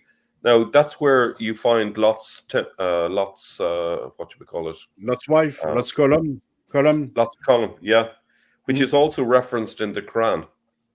Yeah. So, and it has an apocalyptic element to it, because obviously this is the site where God punishes the world, and obviously they're living in apocalyptic times. So this would have had huge significance for them in the 7th century, because of the belief that the world was coming to the end. And so, being able to see the Dead Sea from there would have been significant, I would have thought. Another interesting element is that what's in between the Mount Moriah and Mount Scopus, it is the valley of the Cedron, Nahal Kidron in Hebrew. It's a valley where there is the Cedron River. The Cedron River flows there, and it is described in the Bible as being the valley of decision, or the valley of Jehoshaphat in Joel, for example, also in Zechariah, I think. It is a place where the nations will be gathered for their judgment at the end of times, according to Jewish tradition. So if we look at the very odd mention that we find in the Quran about Safa and Marwa, there is no blame upon him for walking between them. It's a very odd expression. why would there be a blame for walking between two hills? It can make sense in a context of judgment. Imagine this is Judgment Day. Judgment Day is happening. And so you are gathered with the nations between the Mount Scopus and Mount Moriah. And you are walking from Mount Scopus to Mount Moriah to perform the Hajj, and you are being judged by God, so there is no blame. You are among the pure ones. I think it makes sense in this context, whereas it makes absolutely or almost no sense within the Islamic narrative, who has tried to give a sort of Islamic color to this phrase by inventing the story of Hagar and by inventing the Hajj rite in Mecca. Can I suggest that actually what's going on, if you just go back to that passage that you just moved away from, sorry. You want to go back to the verse? Yeah, I was going to refer to that. Sorry. No. Sorry. No, I've lost it now. Where is the one about you just got away from it? Before you moved away. But there's no blame on them. That bit. I wanted to refer to that. Yeah, it's the end of verse 158. It's here. There is no blame upon him. Oh, there. Sorry. Walking. Oh, yeah. I couldn't see it there. Sorry. Yeah, I think it could actually mean that they had this concept of, sorry for the word because people might think I'm going a bit too far here, but a kind of an indulgence received for making the trek from one side. In other words, they would have their sins removed. So on the Day of Judgment, because they did this special ritual, they will have received like browning points, as it were, from God. And it's one of the traditions of pilgrims is they do build a big pilgrimage in order to get a kind of a reward from God, get their sins removed or they make up for their sins in some way. Yeah. Walking, actually, if you look at the text, walking between Mount Scopus and Mount Moriah is equivalent to performing the Hajj. And remember, it means that you have conquered Jerusalem, you have gained access to the Temple Mount, you will access then the Temple Mount, perform the rite there, and the Messiah will descend. Yeah. So, it's the biggest indulgence you can get. You are God's soldier. You have done God's work by rebuilding, conquering Jerusalem, rebuilding the temple, and so on. So, yeah, of course, no blame for you. Yeah. Abdul Malik's nephew was the ruler in Egypt towards the end of the 7th century, and there's a text that exists talking about him inviting someone else in Egypt to go with him on pilgrimage, which makes more sense now if he's just going from Egypt to Jerusalem on a pilgrimage, because I would have thought asking some random person in your government to go on a 1,200 kilometer journey is a bit of an ask, but maybe to go to Jerusalem wouldn't be as big of a deal, Yeah, especially more than it makes even more sense when you consider that his associate, his prime minister was Hajjaj, the one who did the pilgrimage to Jerusalem. Yeah. So my conclusion here is quite simple. Safa and Marwa can also refer to Jerusalem, which seem, I think, evident enough now. The next items are also very simple. I've put them together. It's about the story of Mecca. If you remember when I displayed the list of items, I took this from the Islamic narrative. The Islamic narrative described a city that was ruled by polytheists that forbid the Hajj to true believers, a city from which the believers were expelled. It is the Hijra of Muhammad and his early followers. It is a city that was thereby the objective to reclaim through combat. And this is what eventually happened. The city was taken, peacefully taken, thanks to a treaty, and the true religion, meaning Islam, was established there. And if we look at Jerusalem history in the 7th century, Jerusalem was ruled by Byzantine Christians, so mushrikun, polytheists, and they expelled the Jews from Jerusalem, especially after having retaken it after 678, retaken it from the Persians, and the Jewish pilgrimage was forbidden. Besides, if we look at Surah 48, I've already hinted at it at the beginning of our presentation. We can understand Surah 48 as being a report of a failed attempt by the believer to access the Temple Mount, followed by their expulsion from Jerusalem, an expulsion that is described as happening bibatni Mecca. Here we have the word Mecca, which is very strange here. It is the only occurrence of the word Mecca, and bibatni Mecca is translated mostly by sin abiders, translators, as being in the midst of Mecca. Bibatni can mean in the midst, but Mecca it can be understood also as being in the midst of battle, in the midst of anger. So it doesn't specifically refer to the Mecca location, even more so than every other element in the context refer to Jerusalem. It talks about the Masjid al-Haram, for example, the place of the Hajj, and so on. And if we go a little further, Jerusalem, historically speaking, was eventually taken peacefully by the Arabs around 638. So the Arabs ultimately accessed the Temple Mount, and we have many different reports, many different sources detailing how they rebuilt the temple, the third temple in Jerusalem at the time. And so the true religion was established. And we see that here that we have a parallel between the scheme, the grand scheme of the Islamic narrative and actual history. The story of Mecca, according to the Islamic narrative, closely parallels that of Jerusalem. It's a very interesting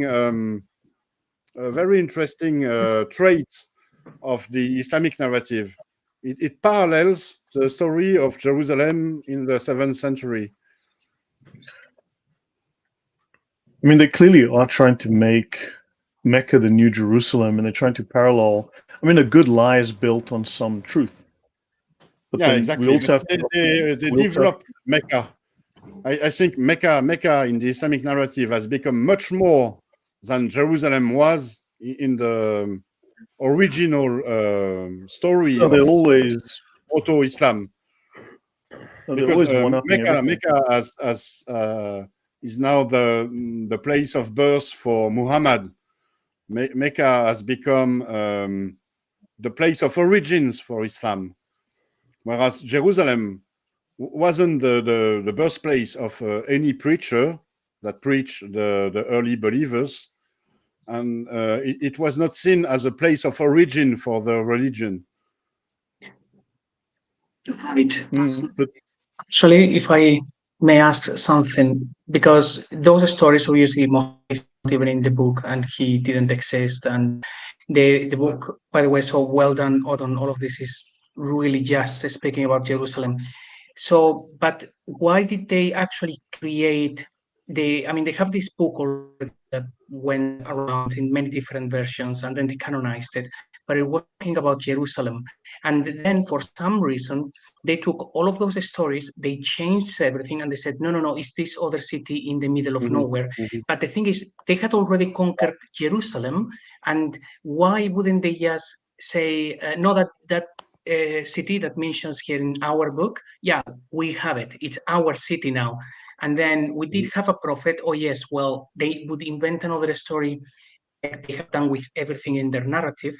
Like why did they go through the effort of all of that history of Jerusalem, even in their own books, and says, no, it's a different city.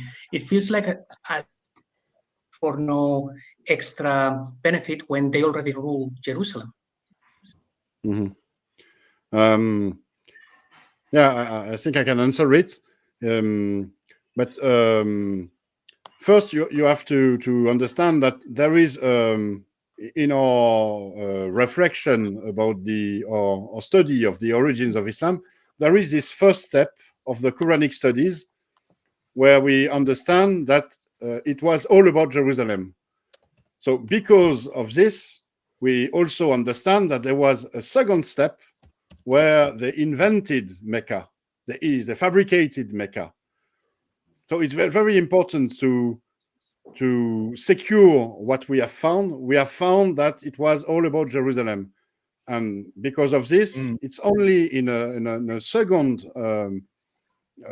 step that Mecca was created. And I think it was a gradual process. It was not created as a whole, as the city of Muhammad and so on. I think what triggered it is that Abdul Malik coming to power. Because Abdul Malik, we don't know much about him. We have some, but we have some inscription in the Dome of the Rock. Assuming some of them, excuse me, Mel, I know maybe you won't agree, but assuming some of the inscription of the Dome of the Rock, assuming that the inscription we also find on his coins are authentic, I think for his coins, most are authentic, we see that Abdul Malik posits himself as the new leader of all religions, the head of Jews, Christians, and believers. And he put forth the Arabs as being the new people that God has chosen instead of the Jews. So Abdul Malik cannot share his sacred place with the Jew. I think he is the one, or maybe his very successor, who invented the idea that the real place of Abraham was not in Jerusalem, but in Mecca, because it made Abraham a sort of father for the Arabs. And it sort of invalidated the claim of the Jews and of the Christians of having a sort of Abrahamic religion. The one true religion was the one of the Arabs because they had Abraham's place. And from there, the need to create Mecca, to fabricate Mecca as the place of origin of Islam developed after Abdul Malik. It developed, I think, when the successors, and especially the Abbasids, felt the need to a renewed legitimacy for their divine power. Abdul Malik was a formidable character, someone who really changed history. Someone like, I don't know, Napoleon or Alexander the Great. Well, and because he was so, yeah. I mean, I just find it odd. I mean, besides a couple of things, then why didn't they change the Quran? Because the Quran says effectively nothing about the Arabs. I mean, again, it goes back to 40 references to Israel and the children of Israel and the Jews being the children of Israel and being given Israel by Allah over and over. Why didn't they change that in the text? I mean, sure, they wanted to start with a blank slate. So they create a new city and they start a new mythical founding narrative.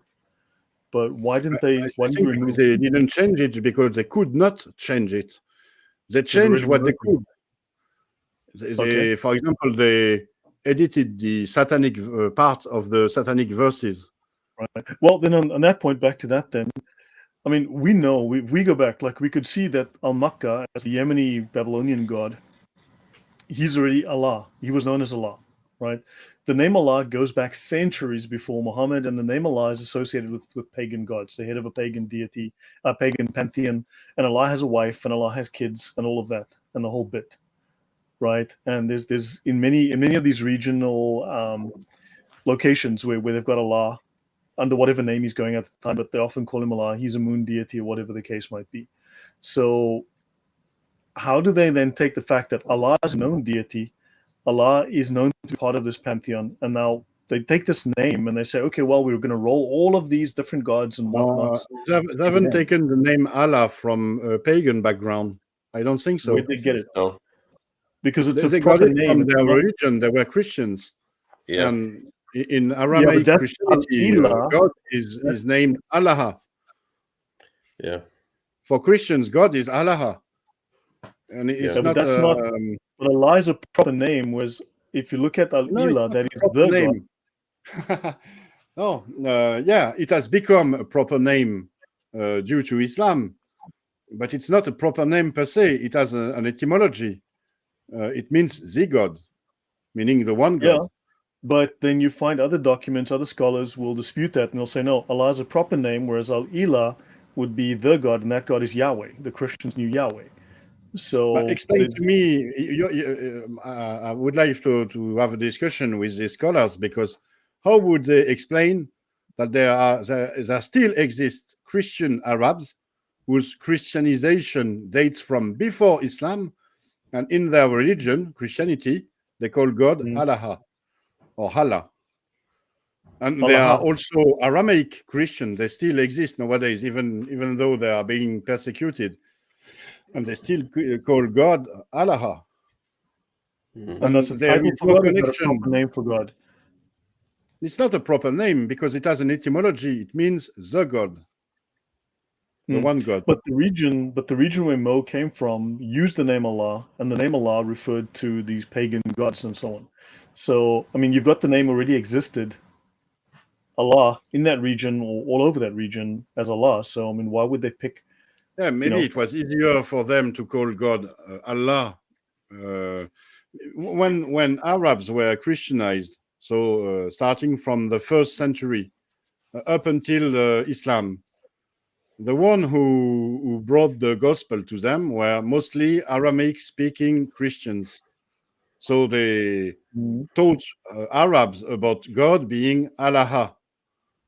And maybe Arabs already had a devotion to pagan deities called Allah or something like this, and it was easier for them to accept that the Christian God was Allah because of this.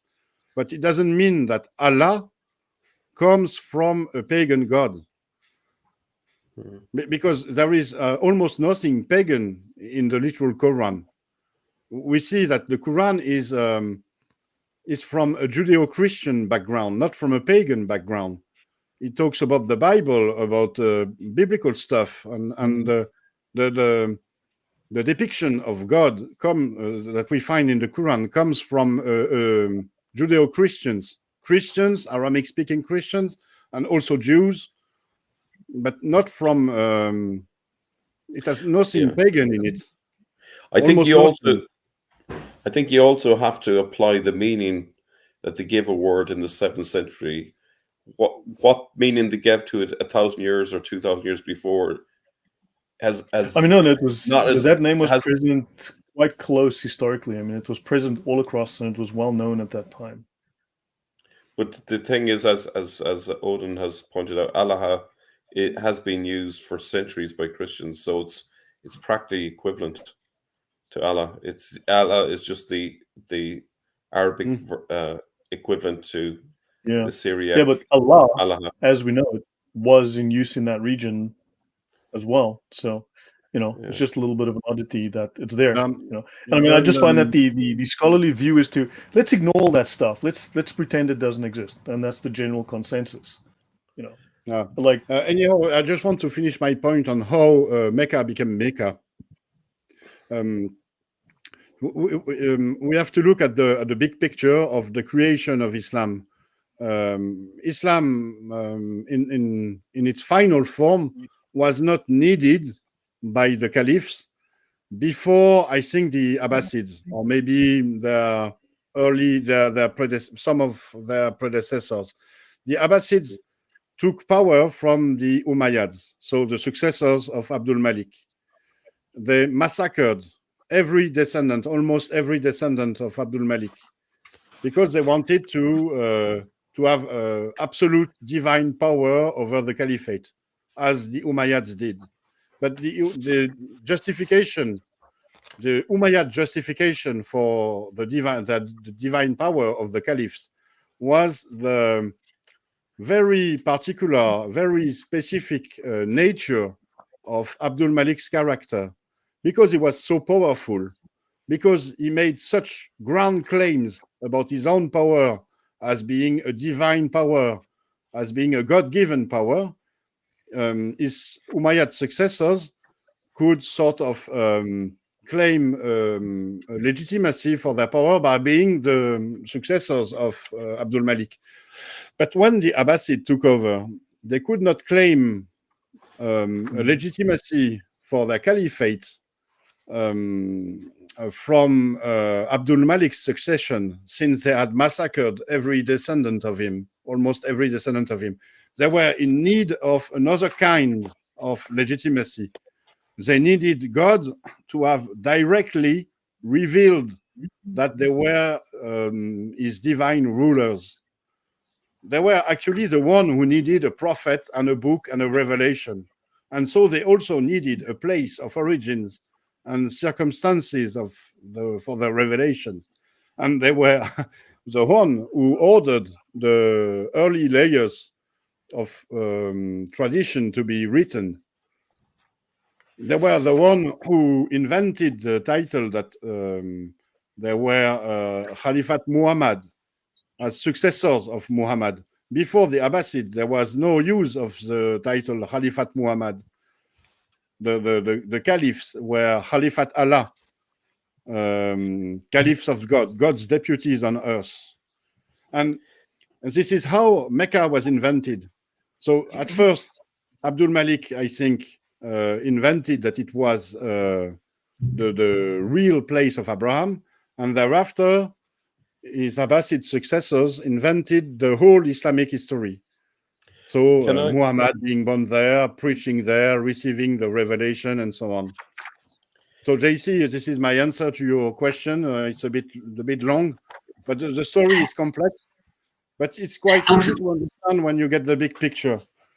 Thank you, Odon. That actually joins lots of dots that I had, lots of loose ends that I didn't quite understand that. So the book basically is compiled during the Umayyads. The Abbasids then have to create something completely different for them, and that obviously takes hundreds of years. Can I just throw something in that's kind of might be helpful? The Mysteries of Rav Shimon ben Yohei was written in the 750s. And it basically describes the takeover by rebels from the northeast of Persia, which would be the Khorasan. So it says, let me see, besides him were the warriors of the sons of Kedar, but the northeastern corner of his kingdom will rebel against him, and they will go up against him. 3 great legions of them will fall at the river Tigris and in Persia. He will flee before them, but will be caught and killed, and his sons will be hanged on the tree. So that's the end of the Umayyads. Now, you have to imagine what happens when you have a takeover by the Persians after 100 years of the Umayyads. They don't care about all these Jewish traditions, so they're coming in with a completely different worldview, and they're going to add their mix to the whole thing, and it's going to mess up the entire memory of what happened before. They're going to misunderstand things. They're going to apply different principles to everything, and that's the filter that we're looking through, and that's why maybe it looks like it's more pagan than it was underneath. So the bottom layer, as Odon mentioned, is the Jewish Christian layer, but the It's the Abbasids that add that weird layer on top that makes it all distorted and confused, you know. Yeah, but that layer has a very strong tie to history. It's not something they just made up on the spot. You can trace all of that to heavily attested, strongly recorded history throughout that region. It didn't come out of their asses. That stuff was the religion, and you can see its parallels directly with Islam. Yeah, they didn't completely fabricate the Islamic narrative. They did with a sort of remnant of collective memory, and they used what was at hand. If you look at the narrative of the night journey of Muhammad, so Al-Isra wal-Miraj, it's a sort of Persian legend. If you look at the Arabian tales, for example, there is already here a story of a flying horse. I think the story is titled "The Flying Horse." There were many myths in Persian culture about winged animals. That's Ardavira. This is how they invented it. All that, yeah. Even the burak is a Turkish term. Yeah, for example, there is know. also actually the burak comes 200 years. An Ottoman layer. It's from a poem, actually 200 years after Muhammad, the first reference to this flying burak. It's actually from a poem ascribed to Abraham. So the story comes 200 years after, and it was originally about Abraham and it got repurposed for Muhammad. Yeah, but I'm almost done with the Jerusalem Thesis here. I have just, I think, another slide, and this will be the conclusion. So, I think it will be ideal for us to wrap it up now. So let's go to the next item. The next item is a complex one, and I think it will be the last one. It's about Mecca having a shrine that was built by Abraham and Ishmael. This is due to the Islamic reading of the Quran, especially verse 127 of Surah 2, when Abraham was raising the foundation of the house, and within Ishmael, saying, "O Lord, accept this from us. Indeed, you are the hearing, the knowing." And because of this verse, and because of the Islamic understanding of this verse by the one who created the Islamic narrative, they understood that Abraham must have built the Kaaba, the house, because for them the house was the Kaaba. And something more, he was raising the foundation of the house. Actually, the most literal translation of the verse would be is Abraham was raising the house from its foundation, from its existing foundation. That's which removing. means that there was something before Abraham, and because of this, the traditionists invented that there was a temple there before Abraham. So they invented the story of Adam, the first man, constructing the Kaaba here. This is the only reason why they invented this story of Adam being the first builder. But it's very, if you look at the whole of the passage, I've put first verse 124 up to 127 because it's a whole story there. And it's not about the actual building of the Kaaba by Abraham 4,000 years ago. It's something else, I think. The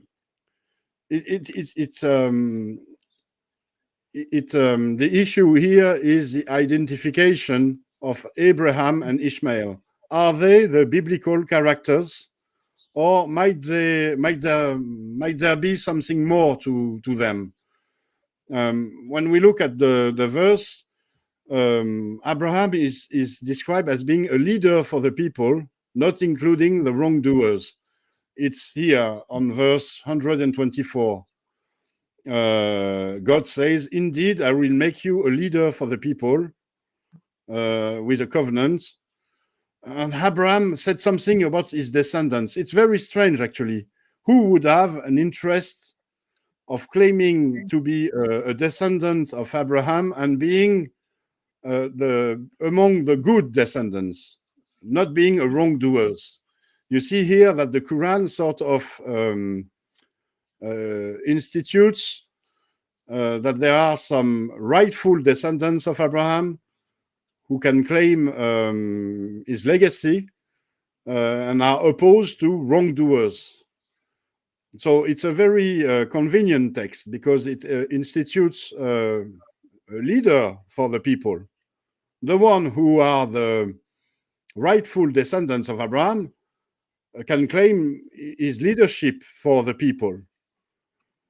If we look at another verse, it talks about Abraham being commanded by God to purify the house. It's very strange because if we look at the Islamic narrative, Abraham is supposed to build the house. Why would there then be a need to purify the house who is already pure? Because he just built it. It hasn't been desecrated yet.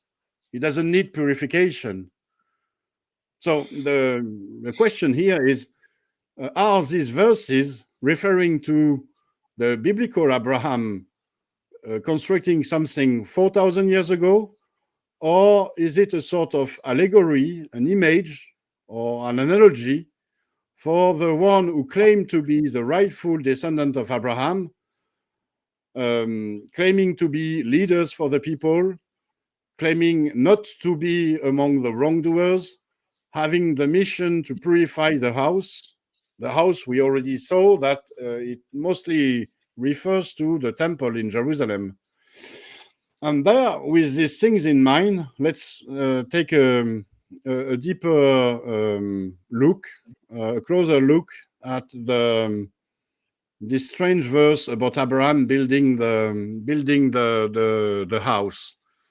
There is something very odd in this verse because it is conjugated in the imperfect tense and not in the past tense. The imperfect tense in Hebrew or in the Arabic, in the Semitic languages, it's the tense of the present and the future. And it strongly contrasts with the preceding verses. The preceding verses are conjugating in the perfect tenses, meaning the past tense.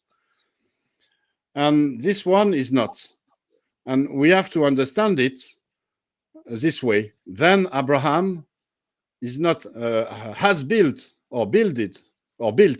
but Abraham raised or will raise the foundation of the house with Ishmael. It's a sort of program here, a commandment given to Abraham to do something in the future. And with the context of the previous verse, the previous verses talked about the purification of the house. It talked about Abraham being a leader for the people. It talked about a sort of covenant being made between Abraham and Ishmael.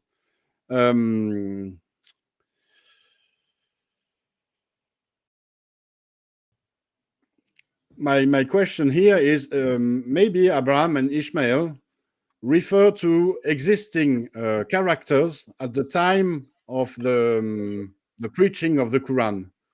I think the Ishmael is a figure for the Arab believers, and Abraham is a figure for the Jewish inspirers of the Arab believers who view themselves as the leaders for the people.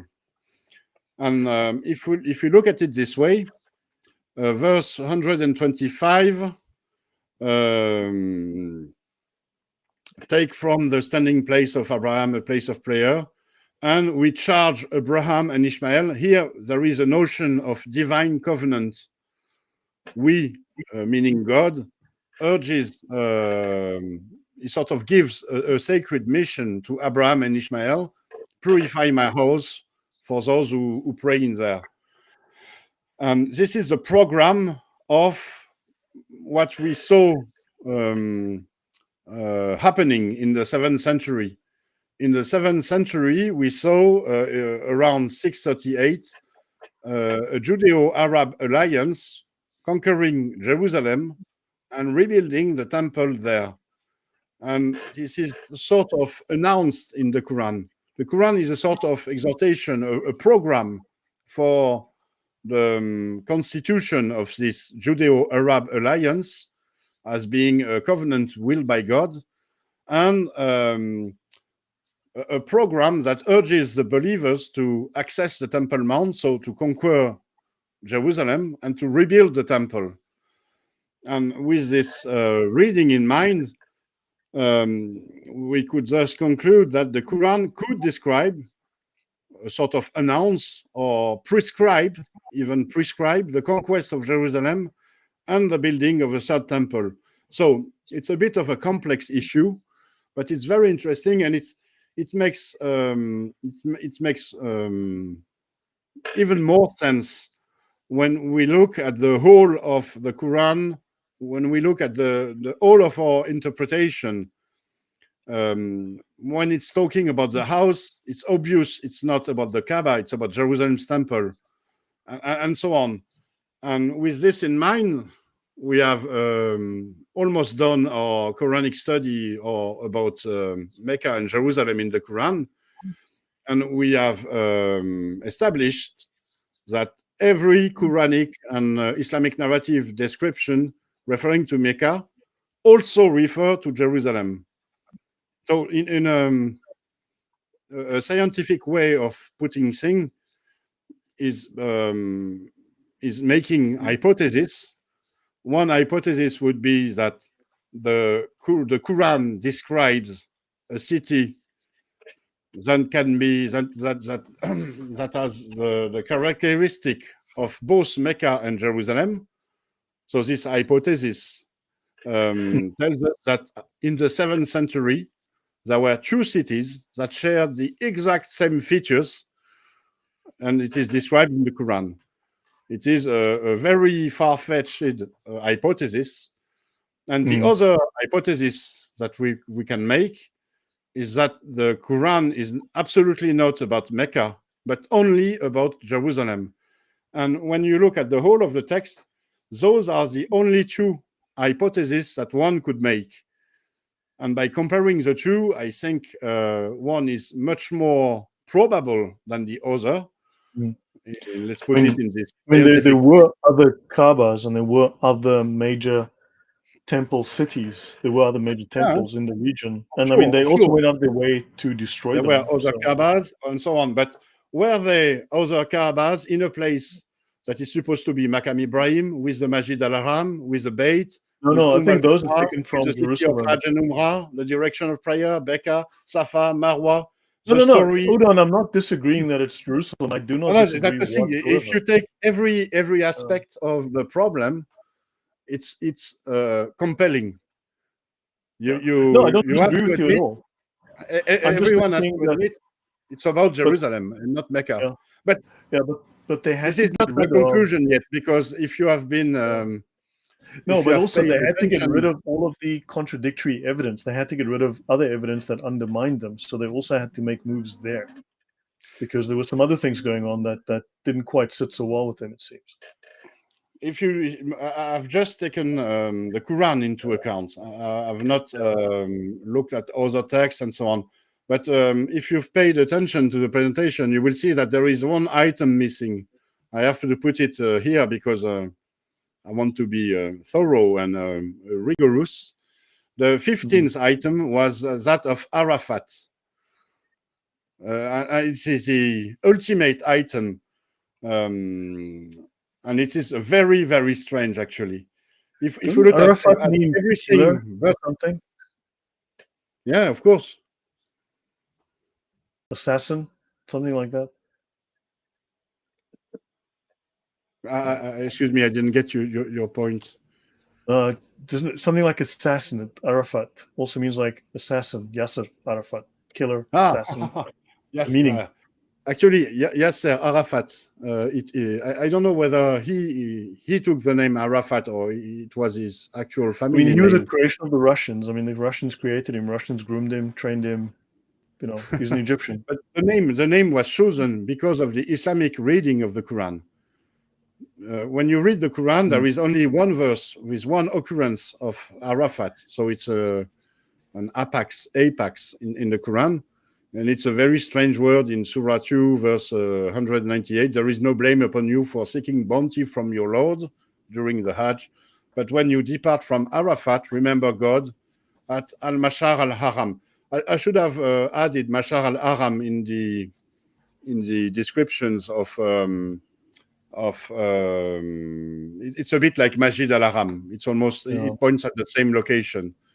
So there is something of an Arafat near the Masjid al-Haram. But the Arafat word is very, very strange. It is understood by the translator, such as Murad, as a proper name, as he put it in his translation. Output from Arafat. What does it mean actually? We don't know. I have asked some linguists. I have asked Robert Kerr. I have asked friends who know about Aramaic and so on. The word is very strange. If we change a bit the diacritics on the word, it could mean knowledge or wisdom. But it could then mean if you depart from knowledge and wisdom. So if you go astray from the true religion, but it will be all settled when you get to the Masjid al-Haram in Jerusalem. It could mean that.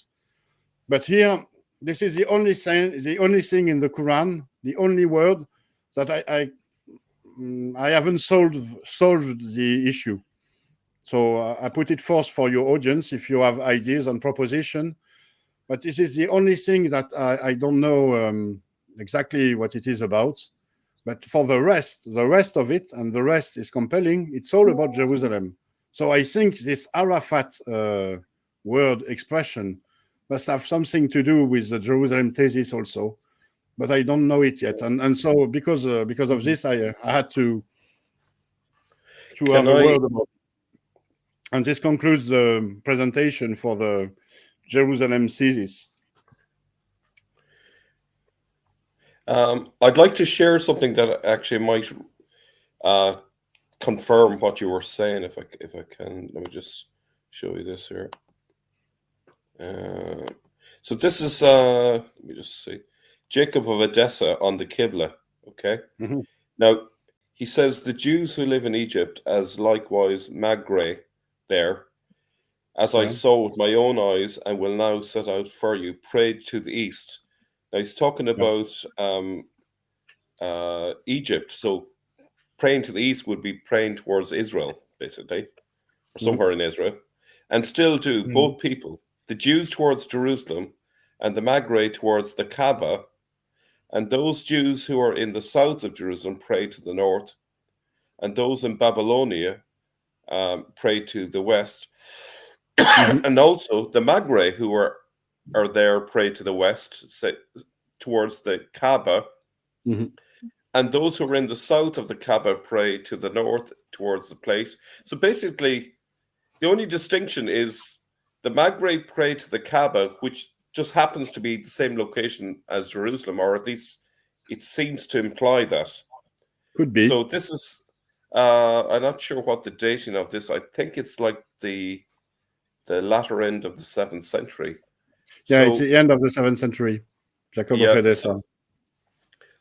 According to Robert Kerr, the Kaaba is basically this little temple that was on the Temple Mount, and it, in fact, I think I've shown an image of it. It had pillars and a dome on the top. It's a very small thing, and it existed for a certain length of time. So that would I think support what you've been arguing as well. Yeah. Well, There's I've got a one question thing here. What is to- the source of Jacob of Edessa's transmission? Or you have to look at the scholars for this. I'm sure Robert Hoyland has written about it in his book, Seeing Islam as Others Saw It. But there's one thing to bear in mind when reading Jacob of Edessa. This is the issue of the date. He speaks about the end of 7th century situation. So it's not the time of the Quran, actually. It's way after the time of the events depicted in the Quran. So it might be that at the time, some Arabs had built a Kaaba somewhere in Arabia. So it would align with Gibson's thesis of Petra. Maybe there was something happening in Petra. They had built something, a Kaaba there. But it could have been elsewhere. Galès found, Edouard Marie Galès, he found something of a Kaaba in Syria, dating from before Islam. So maybe it was still a place of worship there. If we look at the writings of Anastasius of Sinai, he talks about a place in the desert where the Arabs sacrifice hundreds of camels and cows there.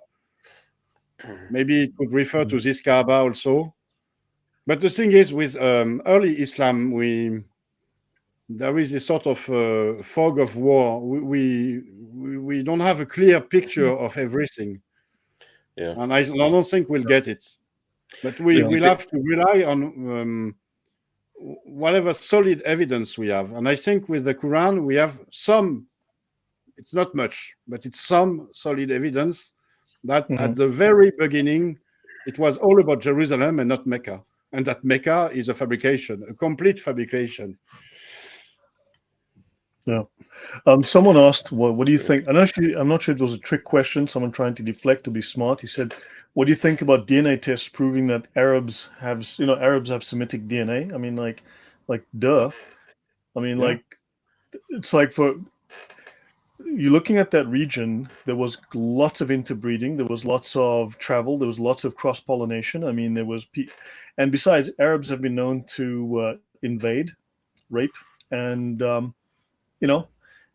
have sex slaves. So that shouldn't be a surprise to anyone. It's not a trick question. In case the guy was trying to go that line, there's no surprise. There is. I've read some studies on the genetics of the Arab population, showing that most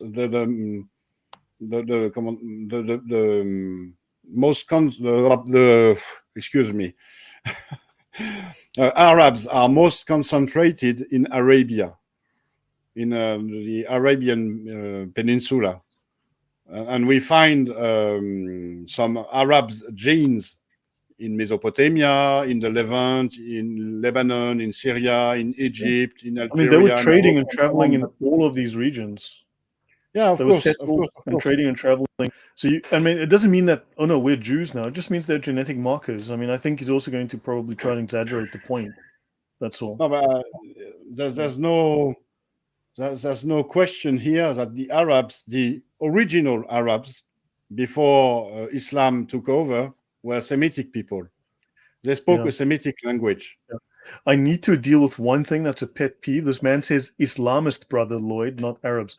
I absolutely, positively detest the false, fake term Islamist. This is Westerners, either who are trying to work against the actual Western culture, or these are idiots who think they're smart. But unfortunately, this makes a false separation between jihadis who are Muslims, who are doing Islam, and regular Muslims who are Muslims doing Islam. These are, when you say, no, those are Islamists, it's like they're not Muslims, they're not real. No, those are the 100% factually correct, fully authentic Muslims who are doing exactly what Islam teaches. The only difference between them is not the ones in Islamist, which is a fake Muslim, which is the implication here, which is completely false. It is Azma and Rukhsa in the Sharia. These are strictly following Sharia to the letter, and the rest, well, they're not, because they don't have to. Because as long as a small group follows the Sharia strictly, the rest are absolved from doing so. But if they do not follow Sharia strictly, Allah throws the whole lot of the Muslim Ummah into hell for the sin and the crime, the crime of not performing jihad, which is murdering people. So please get your facts straight, get your terms straight, and can we please just be honest rather than trying to create false confusion over this idiocy. My bad. Lloyd, if I can add something on the issue.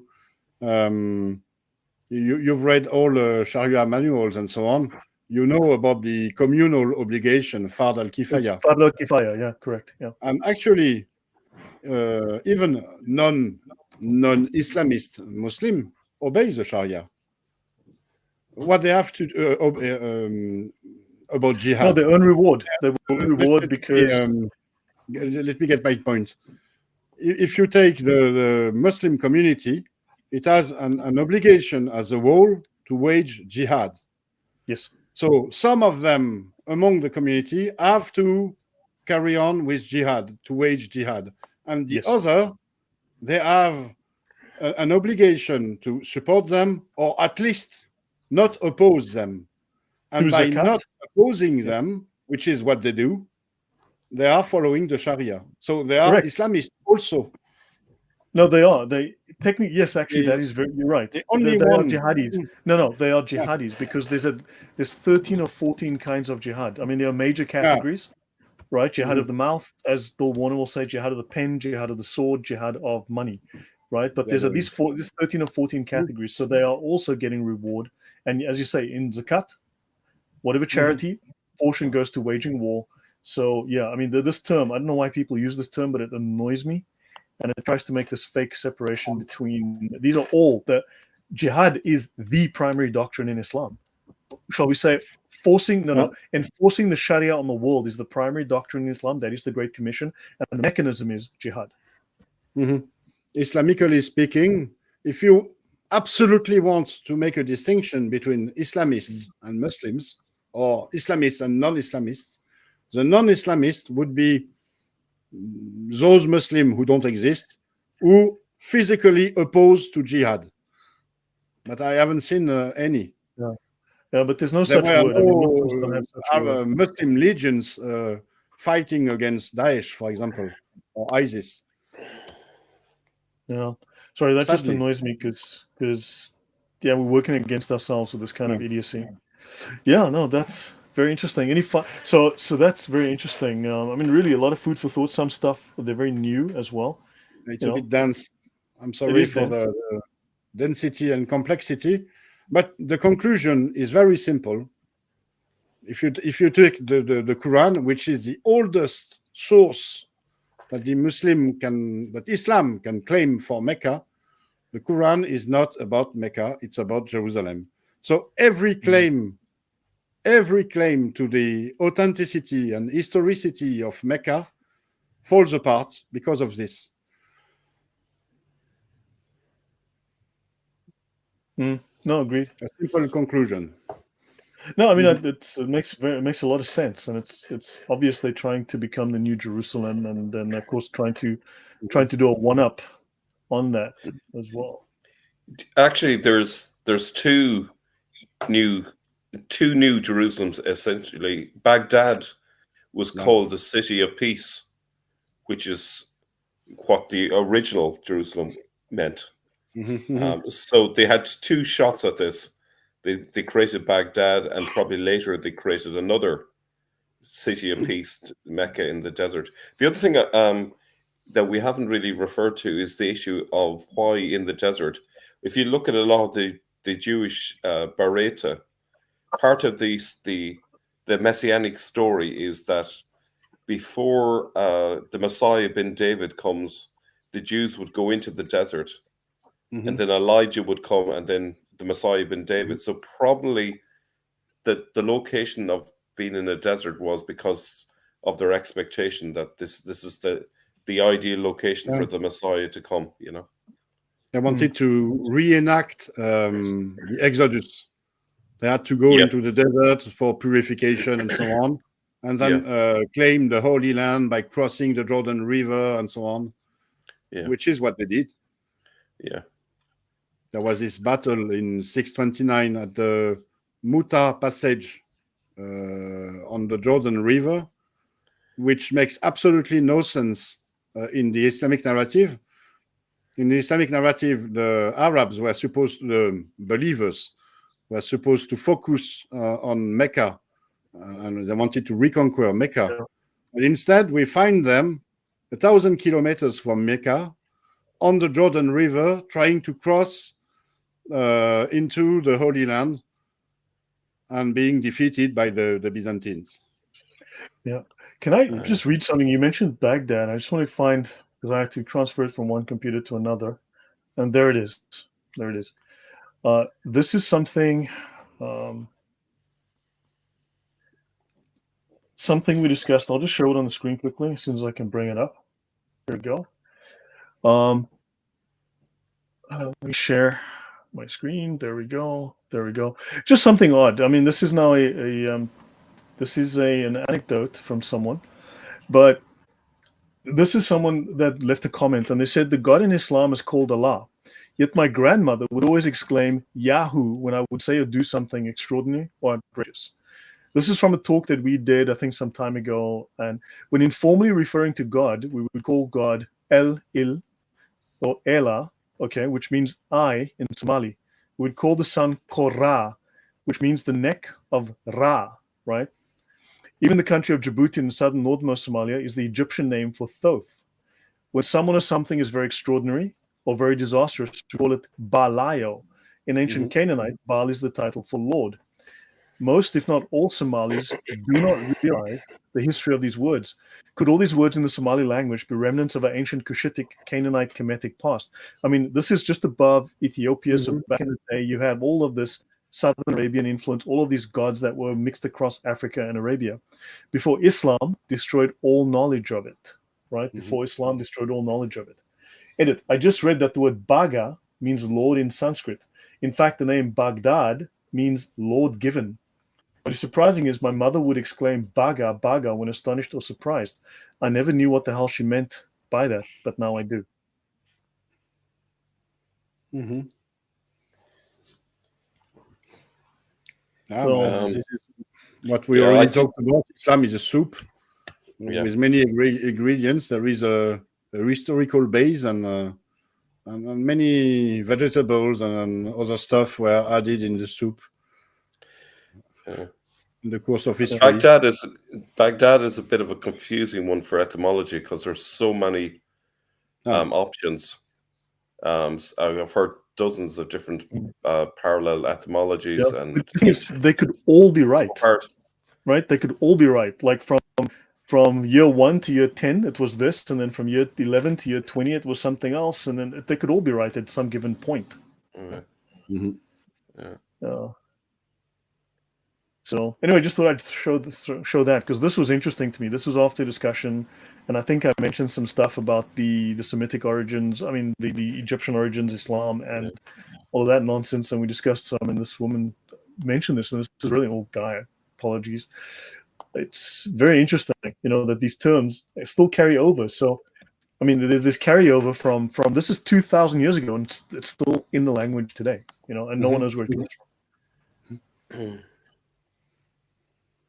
Or more than 2,000, just 3,000 years ago, some of this, and it's in use today. So, I mean, it's interesting, and it's supposed to be wiped out. It's ancient pagan stuff that's history, but it's in the language right now. It's crazy. I see what you're trying to do, Lloyd. I see. You're trying to bring back this Allah thing. There are questions about but there's questions about all of the pagan stuff in Islam, and there are things that look. I mean, one of the papers, Wandsboro, it's not Wandsboro. It could be Wandsboro, but also Jeffrey says, I mean, look, everyone just ignores this. It's there. It's real. It gets ignored because look, whenever I listen to Jay Smith, history started in 572 AD, and not 2 minutes before that, nothing existed. And we have to ignore everything before 572 and only north of Mecca. Nothing else. No, there was nothing to the south. there be dragons. So I'm like, okay, maybe. Yeah, I think we're dealing with like probabilities, and I think proximate cause carries a higher probability than a distant cause, or whether distance geographically or in time. It doesn't mean that there's no probability. It just means that you have to make a really strong case if it's. Yeah. But the other thing is linguistics has spread all over the regions, so even that. Yeah, but if they move makes from it hard. Jerusalem, I mean, if they move from Jerusalem and settled in Mecca, then they've got this new soup, and they've got to somehow embrace all this new stuff, you know, and incorporate it somehow, integrate it, or get rid of it, you know, whichever comes first. So yeah, guys, I mean, that was great though. Really interesting. Yeah, very good, Odon. I don't know how you covered so many tonight, but you did a great job. Yeah. Can I chime in for a bit? Consider it my Christmas gift to you and to the audience. Thank you. And that was really phenomenal, Odon. I think actually what we need is to arrange one session just for Q&As. Yeah. I'm happy to host, but I'm not available before 27th, maybe 26th, maybe 27th onwards, and then otherwise New Year, you know, January. So next week, no. Yeah. So we call it a day. In France, we have a saying. We have the trêve des confiseurs. So it's a truce of the candy makers. Between Christmas and New Year's Eve, nothing happens. Yeah. It's a truce. It's a truce. Yeah. So guys, well, thanks for me. I mean, that was brilliant. I mean, Odon, some of it went over my head. There was some of the stuff that was so new and unfamiliar, and but thank you. This was great. And I mean, it's obviously there's definitely strong ties to Mecca, to Jerusalem here. And all I'm going to say is Merry Christmas, everyone. Otherwise, we'll never get off the stream. Merry Christmas. Merry Christmas. Merry Christmas. Merry Christmas. Anyone who says Happy Holiday will be hung, drawn, quartered, and displayed on YouTube. I'll save my questions for the next one. Okay, then. Okay. Looking forward to it. All right. Dr. K. Actually, it was really great because this was above my, the stuff that I have been studying. But I'm kind of curious, and this would lend more credibility to the Jerusalem thing, is reading the Quran. I noticed that Mecca is supposed to be like the center of Islam, and Muslims, it's, the holiest of holies. But it's only mentioned one time in chapter 111, which is at the end of the book. Now, I'm talking about if we put the Quran in the so-called revelation order, it's at the end of the book, right? And it's only mentioned one time. And then when we look at the Umayyads, which is basically where we actually start finding things, all of these people ruled and lived in Damascus, right? So if Mecca existed, right, and, Muhammad, Abu Bakr, and Umar, and Uthman, and Ali, all these guys ruled from Mecca and Medina, it doesn't make sense that these Umayyad rulers are all up north in Arabia Petraea. And then the early Abbasids, they actually ruled from Baghdad. And then on top of that, the Egyptians canonize a Quran from Baghdad, from Kufa. A Kufan Quran. Right. Why do they canonize a Kufan Quran, not a Meccan or Medinan Quran? Yeah. Dr. K, you made a very relevant point.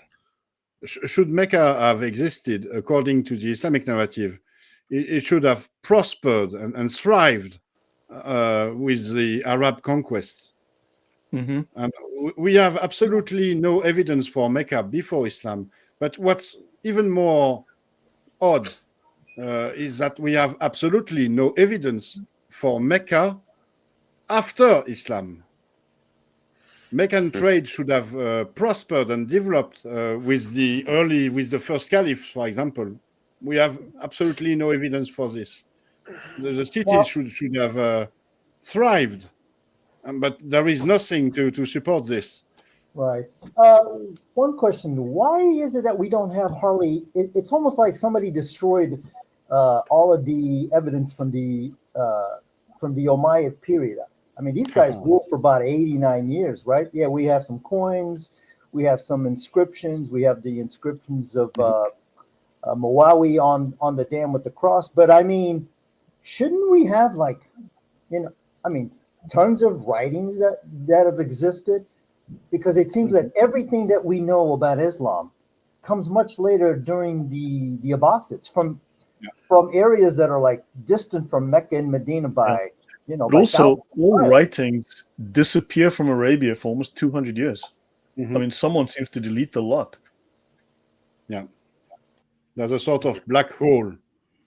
Yeah. And this is due to the fact that the Abbasids were the one who created Islam and its sacred history. And but the Abbasids were the opponents of the Umayyads. And this was a sort of paradox for them.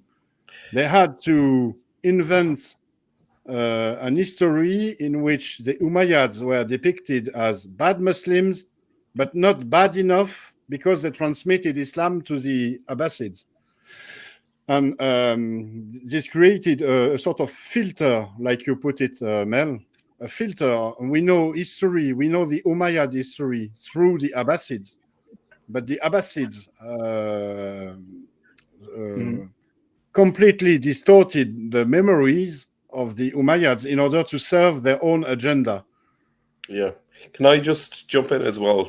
That once they started the process of trying to create a narrative, the good Muslim would come along, and if they see anything that contradicts that narrative, they would, as a good, dutiful Muslim, destroy it. So there was a self-censorship that went on. If there was inscriptions that might have contradicted a later narrative, they'd have to get rid of it because that could create confusion. Coins were melted, for example. Yeah, but the whole region was covered. I mean, you had the Ethiopians who had a written language. You had the South Arabians, the Yemenis with a written language. There was written script all over Arabia, so there's no excuse for it to have suddenly this black hole for 200 years. I mean, it's crazy. Yeah. I'm hopeful.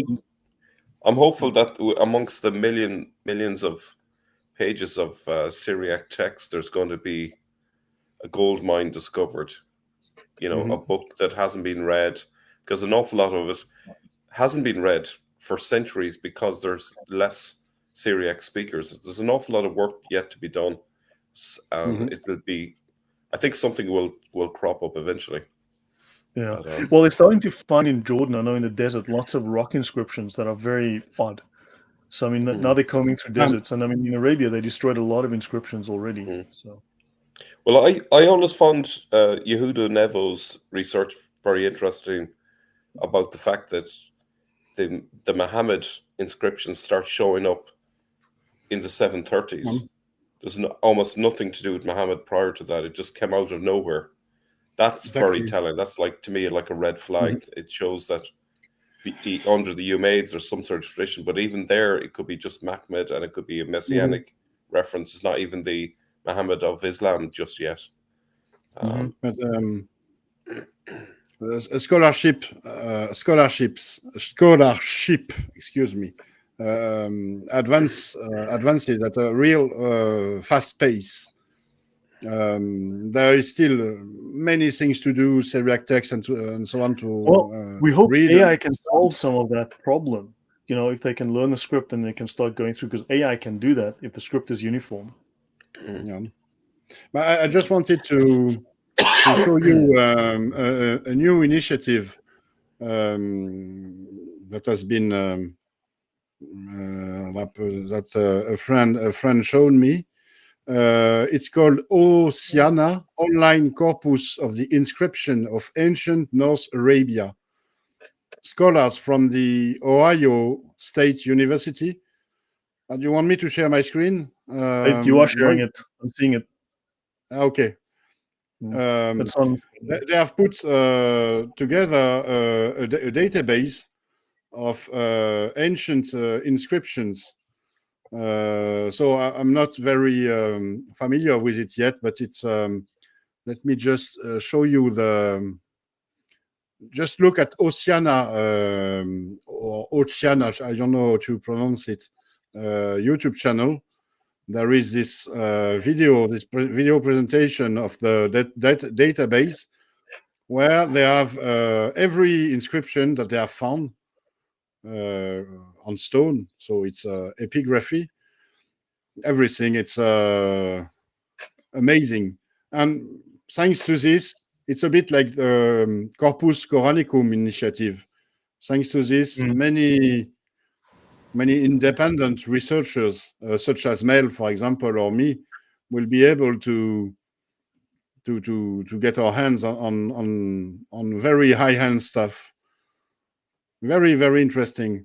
So just to say that things are in motion. Let me get rid of that. Let me unshare my screen. There's another database like that on Arabian inscriptions, especially South Arabian inscriptions as well, where you can see quite a lot of them online and can view them. I've used it in the past. So we were starting to get more data. There's definitely more data coming online. So the tools are getting smarter. I didn't realize it was muted there, but there's a Finnish scholar called Ilkka Lindstedt who I quoted her before. He's quite an expert in the inscriptions. I've had a few back and forth with him via email, but he's kind of following on the work that Yehuda Nevo has done. But I think the inscriptions are a great way to go. At least they can rule what's possible, what isn't possible in terms of the history at the time. I think it should be our starting point, Yeah, so I'm going to have to go, guys. Yeah, so do I. Thank you, Lloyd, a lot for welcoming me. Thank you, guys, for everything. And see you next year. In the meantime, Merry Christmas. So Merry Christmas, everyone. Happy New Year. If we don't see you, stay safe. And happy holidays to you, Lloyd. Merry Christmas, and I will hunt you down. And I will lock you in the basement for a week. Hold on. Happy So Christian that term is holidays. haram. Okay, there are some things I will make jihad on, and that's one of them. Okay. So Merry Christmas, everyone. Happy New Year. Merry Christmas and Happy New Year. Odin, pleasure. Mel, pleasure. Jason. Cheers, guys. See you soon. This was great, Odon. Very interesting, and we definitely we need so excellent to see this happening. Cheers, guys. Cheers. Bye. Bye.